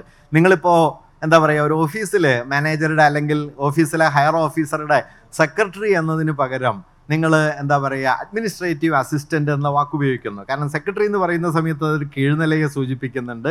അഡ്മിനിസ്ട്രേറ്റീവ് അസിസ്റ്റൻ്റ് എന്ന് പറയുന്ന സമയത്ത് അത് കുറച്ചുകൂടി ഒരു സൗമ്യമായ വാക്കായിട്ട് മാറുന്നു. സിസക്ക് പറയുന്നത് അതുകൊണ്ട് ഈ സെക്രട്ടറി എന്ന വാക്കിന് പകരം അഡ്മിനിസ്ട്രേറ്റീവ് അസിസ്റ്റൻ്റ് എന്നുള്ള വാക്കുപയോഗിച്ച് രാഷ്ട്രീയ ശരി ഉയർത്തിപ്പിടിക്കാൻ ശ്രമിക്കുന്ന ആളുകൾ പക്ഷേ ഈ അഡ്മിനിസ്ട്രേറ്റീവ് അസിസ്റ്റൻറ്റിൻ്റെ ശമ്പള വർധനവിന് വേണ്ടി ഒരു സമരത്തിനും ഇറങ്ങില്ല എന്നാണ്. നോക്കൂ, നമ്മുടെ പൊളിറ്റിക്കൽ കറക്റ്റ്നെസ്സിനെ കുറിച്ച് അദ്ദേഹം സിസക്ക് ഉന്നയിച്ച ഏറ്റവും പ്രധാനപ്പെട്ട വിമർശനമാണ്. അതായത് പൊളിറ്റിക്കൽ കറക്റ്റ്നെസ്സിൻ്റെ പരിഗണനയിൽ ഒരിക്കലും വന്നിട്ടില്ലാത്ത ഒരു ഇൻജസ്റ്റിസ് ഏതാണ്? അത് മുതലാളിത്തമുണ്ടാക്കിയ സാമൂഹ്യ വൈരുദ്ധ്യങ്ങളും സാമ്പത്തിക ചൂഷണമാണ്. മുതലാളിത്തത്തോടും സാമ്രാജ്യത്വത്തോടും അതിൻ്റെ ഘടനാപരമായ വൈരുദ്ധ്യങ്ങളോട് സമ്പൂർണമായ മൗനം പാലിച്ച് വ്യവസ്ഥാപരമായ വൈരുദ്ധ്യങ്ങളെ വ്യക്തിപരമായ പെരുമാറ്റശീലങ്ങളാക്കി ചുരുക്കുക എന്നത് വാസ്തവത്തിൽ നെഗറ്റീവായ ഒരു രാഷ്ട്രീയ യുക്തിയാണ് എന്ന് സിസക്ക് പറയുന്നുണ്ട്. ഞാൻ അത്രയും അതിനെ തള്ളി പറയാൻ മുതിരുന്നില്ല. പൊളിറ്റിക്കൽ കറക്റ്റ്നെസ് നമ്മൾ നമ്മുടെ പെരുമാറ്റശീലങ്ങളിലും മൂല്യബോധത്തിലും കൊണ്ടു നടക്കണം എന്ന് തന്നെയാണ് ഞാനും കരുതുന്നത്. പക്ഷെ അവസാനത്തെ മാർഗം അതാണ് എന്നൊന്നും ഞാൻ കരുതുന്നില്ല. കാരണം നിങ്ങൾക്ക് ഫാഷിസത്തോട് ഏറ്റുമുട്ടാനായിട്ട് ഇതൊന്നും മതിയാവില്ല. സാമ്രാജ്യത്വത്തോടോ മുതലാളിത്ത ഘടനയോടോ ഏറ്റുമുട്ടാൻ, ചൂഷണത്തോട് ഏറ്റുമുട്ടാൻ ഇത് മതിയാവില്ല. ഇത് ഒരു പെരുമാറ്റ രൂപമാണ്. സെസക്ക് തന്നെ പറയുന്നുണ്ട്, പലപ്പോഴും ഈ എന്താ പറയുക, സൗമ്യതയുടെ ഭാഷണങ്ങൾ എന്തുകൊണ്ടാണ് ഡോമിനൻ്റ് ആകുന്നത്, വ്യവസ്ഥാ വിമർശനം ദുർബലാകുന്നത് എന്തുകൊണ്ടാണ് എന്ന കാര്യം അദ്ദേഹം ചോദിക്കുകയും ചെയ്യുന്നുണ്ട്. വാസ്തവത്തിൽ വലതുപക്ഷം ഏറ്റെടുക്കാൻ സന്നദ്ധമായ ഒരു ആശയം കൂടിയായിട്ട് പൊളിറ്റിക്കൽ കറക്റ്റ്നെസ് മാറി എന്നാണ് അദ്ദേഹം സൂചിപ്പിക്കുന്ന ഒരു കാര്യം. അതുപോലെ തന്നെ ഞാൻ നേരത്തെ പറഞ്ഞതുപോലെ ഈ കറക്റ്റ്നെസ്സിന് മറുഭാഗത്തുണ്ട് ദേശഭക്തിയാണ്, രാജ്യസ്നേഹമാണ്, രാഷ്ട്രഭക്തിയാണ്, പൊളിറ്റിക്കലി കറക്റ്റ് എന്ന് പറയുന്ന വലതുപക്ഷ യുക്തികളുമുണ്ട്. അതുകൊണ്ട് നമ്മൾ കുറെ കൂടി സങ്കീർണമായ നിലയിൽ ഇതിനെ കാണേണ്ടതുണ്ട് എന്നാണ് എനിക്ക് അതേക്കുറിച്ച് തോന്നുന്ന ഒരു കാര്യം.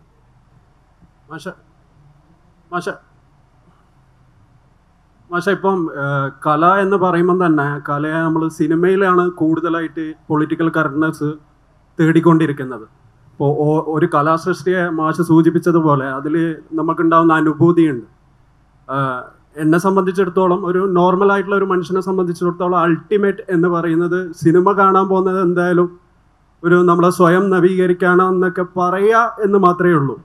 അൾട്ടിമേറ്റ് എയിം എന്ന് പറയുന്നത് നമുക്കതിൽ നിന്ന് കിട്ടുന്ന അനുഭൂതിയാണ് അതിൻ്റെ ബാക്കി പത്രം. നമ്മൾ അതിനു വേണ്ടിയാണ് എന്തെങ്കിലും സ്പെൻഡ് ചെയ്യുന്നത്. അപ്പോൾ ആ സമയങ്ങളിൽ ഏതോ ഒരു പദപ്രയോഗത്തിൻ്റെ പേരിലോ അല്ലെങ്കിൽ ഒരു എന്താ പറയേണ്ട ഒരു ഒട്ടും അങ്ങനെയൊന്നും ഉദ്ദേശിക്കാതെ ഒരു ഡയറക്ടർ ഒരു കഥ പറയുന്ന സമയത്ത്, ഇപ്പം നമ്മളൊരു കഥ നമ്മളെ മനസ്സിൽ രൂപപ്പെട്ട് വരുമ്പോഴും നമ്മൾ ആ രീതിയിൽ ഒരു വിഭാഗീയതയ്ക്ക് വേണ്ടിയോ അല്ല, അത് പ്രകടമായിട്ടുള്ള സിനിമകളുണ്ട്. ഇപ്പോൾ ഉദാഹരണത്തിന് കാശ്മീർ ഫയലോ അല്ലെങ്കിൽ ടർക്കിഷ് പ്രസിഡന്റ് അദ്ദേഹത്തിൻ്റെ കൂടെ കൊണ്ടുനടക്കുന്ന ഒരു വെബ് സീരീസ് ഉണ്ട്. അതൊക്കെ നമുക്ക് ആ തലത്തിൽ കാണാം. അല്ലാതെ ഇവിടുത്തെ ഒരു സാധാരണക്കാരൻ എടുക്കുന്ന ഒരു സിനിമയിൽ ഒരാളെ ഏതെങ്കിലും പേര് കൊണ്ട് വിശേഷിപ്പിക്കുമ്പോഴോ അതിൻ്റെ പേരിലൊക്കെ ഈ സമൂഹ മാധ്യമങ്ങളിൽ ആ കലാകാരനെ വീണ്ടും എഴുതാനോ അല്ലെങ്കിൽ അങ്ങനെ ഒരു അറ്റംപ്റ്റിന് മുതിരാനോ സാധിക്കാത്ത വിധം ടാർഗറ്റ് ചെയ്യപ്പെടുന്നുണ്ട്. അപ്പോൾ അത് എങ്ങനെയാണ് മാഷ് കാണുന്നത്? അല്ല, അത് ഞാൻ നേരത്തെ വിശദീകരിച്ചതിലുണ്ടോയെന്ന് തോന്നുന്നു. നോക്കൂ, ഞാനിപ്പോൾ കരുതുന്നത് എന്താണെന്ന് വെച്ച് കഴിഞ്ഞാൽ, നമുക്ക് ഇപ്പോൾ താങ്കൾ പറഞ്ഞതുപോലെ ഒരു കലാവസ്തു നമുക്ക് ഒന്നാമതായി തരുന്നത് അനുഭൂതിയാണ്, ആശയമല്ല എന്ന് പറയുമ്പോൾ തന്നെ ഈ അനുഭൂതി നമ്മളെ പരിഷ്കരിക്കാനും നവീകരിക്കാനും പ്രാപ്തവുമാണ്. അനുഭൂതിക്ക് ഒരു മൂല്യമില്ല എന്ന് ദയവായി നമ്മൾ കരുതരുത്. നോക്കൂ, ഈ മുമ്പിലിരിക്കണ മേശയേക്കാൾ ബലമുണ്ട് എനിക്ക് എൻ്റെ മകനോടുള്ള സ്നേഹത്തിന്. ഈ മേശ പൊളിഞ്ഞു പോവും, എൻ്റെ മകനോട് എനിക്കുള്ള സ്നേഹം അങ്ങനെ പോകുന്നില്ല. നോക്കൂ, ലോകത്ത് എവിടെയോ ഉള്ളൊരു മനുഷ്യന് വേണ്ടിയിട്ട് രക്തസാക്ഷിയാകാൻ നാട്ടിലെ വേറൊരാൾക്ക് കഴിയുന്നത് എന്തുകൊണ്ടാണ്? സാഹോദര്യം അത്ര ബലിഷ്ഠമായ അനുഭൂതിയായിട്ട് പ്രവർത്തിക്കുന്നതുകൊണ്ടാണ്. അതുകൊണ്ട് അനുഭൂതികൾ വില കുറഞ്ഞൊരു കാര്യമൊന്നുമല്ല. അനുഭൂതി വളരെ പ്രധാനമാണ്. അനുഭൂതി ഭൗതികമാണ്. അനുഭൂതിയുടെ നവീകരണ ക്ഷമതയെ നിങ്ങൾ ഈ ആശയങ്ങൾ നേർക്കുനേരെ പറഞ്ഞ് എന്താ പറയുക പരിഹരിക്കാം എന്ന് കരുതരുത്.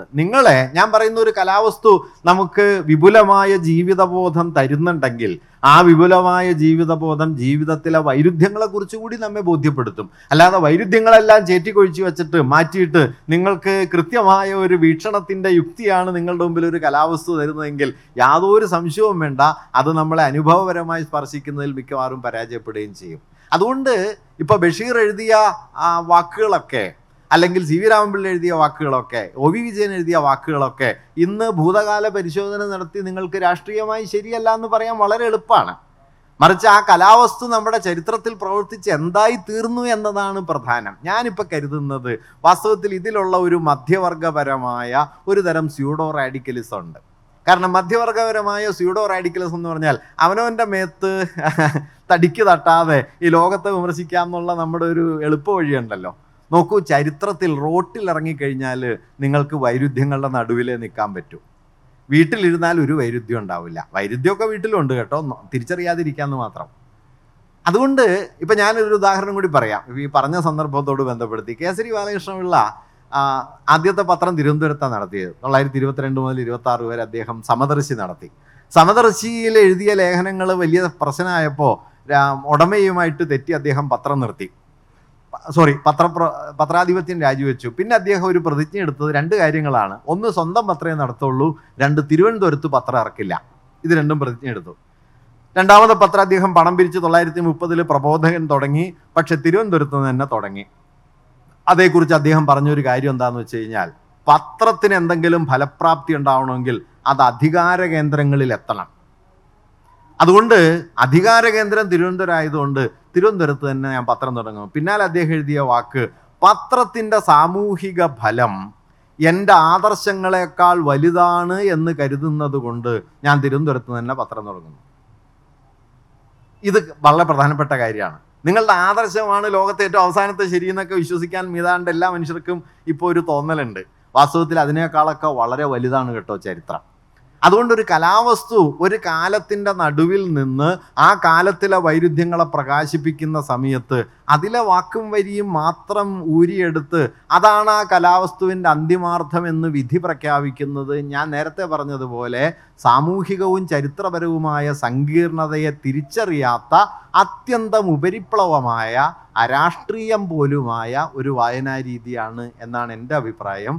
അത് ഞാൻ എല്ലാ കാലത്തും ആ നിലപാട് പുലർത്തുന്നതാണ്.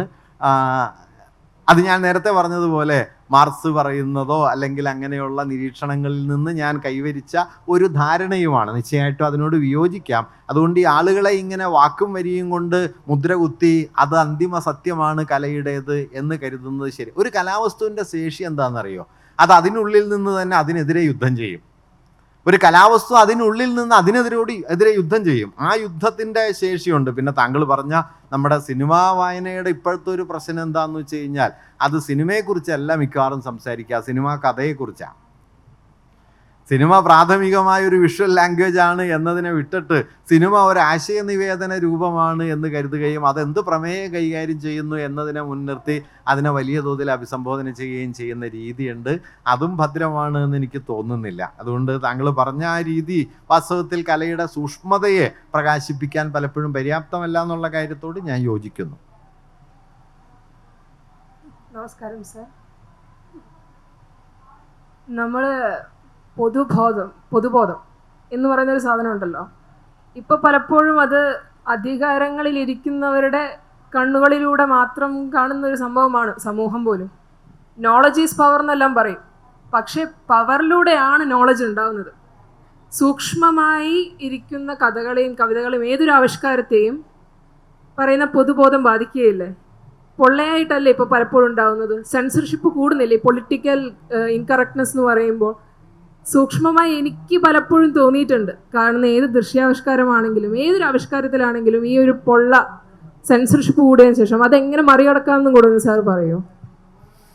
അത് രണ്ടാമത്തെ ചോദ്യം വലിയ പ്രശ്നമാണ്. കാരണം അധികാരം കലയിലും നമ്മുടെ ആശയപ്രകാശനങ്ങളിലും നടത്തുന്ന കയ്യേറ്റത്തെ നമുക്ക് എങ്ങനെ ചെറുക്കാം എന്നുള്ളത് കുറെ കൂടി വലിയ ചോദ്യമാണ്. എനിക്ക് വ്യക്തിപരമായ ഉത്തരം അത് അന്തിമമായി പറയാൻ അറിഞ്ഞുകൂടാ, ആലോചിക്കേണ്ട കാര്യമാണ്. ആദ്യം പറഞ്ഞ കാര്യത്തോട് ഞാൻ പറഞ്ഞാൽ വാസ്തവത്തിൽ എന്താ പറയുക, ഈ അധികാരമാണ് അറിവിനെ സൃഷ്ടിക്കുന്നത് എന്നത് ഒരു ഭാഗത്ത് ശരിയായിരിക്കെ തന്നെ മറുഭാഗത്ത് അറിവ് അധികാരത്തോടെ ഇടയുകയും ചെയ്യുന്നുണ്ട്. ഏകപക്ഷീയമായ ഒരു കീഴ്പ്പെട്ട് നിൽക്കൽ മാത്രമാണ് അറിവ് നടത്തുന്നത് എന്നും കരുതിക്കൂടാന്ന് എനിക്ക് തോന്നുന്നത്. നമ്മളിപ്പോൾ അറിവിൻ്റെ ഡൊമൈനെ നോക്കുന്ന സമയത്ത് പല രീതിയിൽ പറയുമല്ലോ. ഇൻഫർമേഷൻ ഇൻ്റർപ്രിട്ടേഷൻ ആൻഡ് ക്രിട്ടീക്ക് എന്ന നിലയിൽ ഹേബർമാസ് അതിനെക്കുറിച്ച് പറയുന്നുണ്ട്. അപ്പോൾ ഇൻഫർമേഷൻ എന്ന് പറയുന്നത് മുൻകൂറായി നിലനിൽക്കുന്ന അറിവിനെ നമ്മൾ ഏറ്റെടുക്കുന്ന രീതിയാണെങ്കിൽ ക്രിട്ടീക്ക് എന്ന് പറയുന്നത് അറിവായി നിൽക്കുന്നത് എങ്ങനെ എന്ന് തിരിച്ചറിഞ്ഞ് അതിനെ കൗണ്ടർ ചെയ്യലാണ്. അത് ഇപ്പോൾ മാർക്സ് മൂലധനത്തെക്കുറിച്ചുള്ള ചർച്ചയിലൊക്കെ ഉയർത്തുന്ന വിമർശനം വാസ്തവത്തിൽ മാർക്സിനെ കുറിച്ച് എറ്റിനി ബാലിബർ പറയുന്ന രസമുള്ളൊരു ഒബ്സർവേഷൻ ഉണ്ട്. മാർക്സ് വരുന്നത് വരെ വാസ്തവത്തിൽ ലാഭം എന്ന് പറയുന്നത് ഒരു നോർമൽ ന്യൂട്രൽ എക്കണോമിക് കാറ്റഗറി ആയിരുന്നു. മാർക്സ് ഒരു മൗലികമായ ചോദ്യം ചോദിച്ചു, ഈ ലാഭം ആരുടെ നഷ്ടമാണ് എന്ന് ചോദിച്ചു. ഈ ലാഭം ആരുടെ നഷ്ടമാണെന്നും ഈ നഷ്ടത്തിൻ്റെ വേര് മിച്ചമൂല്യമാണെന്നും പറഞ്ഞതോടെ അതുവരെ ഒരു ന്യൂട്രൽ എക്കണോമിക് കാറ്റഗറി അതോടെ ഒരു എക്സ്പ്ലോയിറ്റീവ് കാറ്റഗറി ആയി, ഒരു ചൂഷണ സമ്പർക്കമായി. അത് വിജ്ഞാനപരമായി തന്നെ ചെയ്തതാണ്. അതുകൊണ്ട് അറിവ് എപ്പോഴും ആധിപത്യക്രമത്തിന് വെറുതെ കീഴ്പ്പെട്ട് അധികാരത്തിൻ്റെ ഒരു പാദസേവ മാത്രമേ അറിവ് ചെയ്യൂ എന്ന് നമ്മൾ കരുതിക്കൂടാ. അധികാരത്തിൻ്റെ പാദസേവ ചെയ്യുന്ന ജ്ഞാനരൂപങ്ങളുണ്ട്, അധികാരത്തോടെ ഇടയുന്ന ജ്ഞാനരൂപങ്ങളും ഉണ്ട്. ഈ സംവാദ സാധ്യത വാസ്തവത്തിൽ അറിവിൻ്റെ എല്ലാ ഡൊമൈനിലും ഉണ്ട്. ഈ രണ്ടാമത്തെ മണ്ഡലത്തെ തിരിച്ചറിയണമെങ്കിൽ നമ്മൾ അധികാരത്തിൻ്റെ വെറും ആവിഷ്കാരങ്ങളാണ് ആശയരൂപങ്ങൾ, അറിവുകൾ, കല എന്ന് കരുതാതിരിക്കണം എന്നാണ് ഞാൻ പറഞ്ഞത്. രണ്ടാമത്തെ കാര്യം ഞാൻ 100% യോജിക്കുന്നു. നമ്മുടെ കലാലോകം, നമ്മുടെ വിജ്ഞാന ലോകം കൂടുതൽ അധികാരത്തിന് കീഴ്പ്പെട്ടുകൊണ്ടിരിക്കുന്ന ഒരു സന്ദർഭമാണ്. ആ അധികാരത്തെ ചെറുക്കാനായിട്ട് വാസ്തവത്തിൽ കലാപ്രവർത്തകരും വിജ്ഞാന പ്രവർത്തകരും ഒരുമിച്ച് ചേർന്ന് നിന്ന് പല രൂപത്തിൽ ആലോചിക്കേണ്ടതാണ്.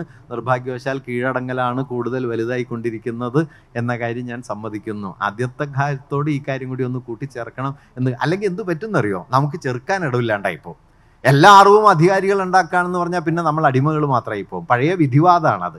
നമുക്ക് മാർസിൻ്റെ ഒരു വാക്യം ഞാൻ പറയാം, man makes history not according to his own wish but in the given conditions. മനുഷ്യൻ ചരിത്രം ഉണ്ടാക്കും, അത് സ്വന്തം ഇഷ്ടത്തിനനുസരിച്ചല്ല, ലഭ്യമായ ഇടങ്ങൾക്കകത്ത്. അങ്ങനെ നമ്മുടെ ചരിത്രം ഉണ്ടാക്കാൻ നമുക്ക് ഒരുമിച്ച് നിൽക്കാം എന്ന് മാത്രമേ അതിൽ പറയാനായിട്ട് കഴിയുള്ളൂ.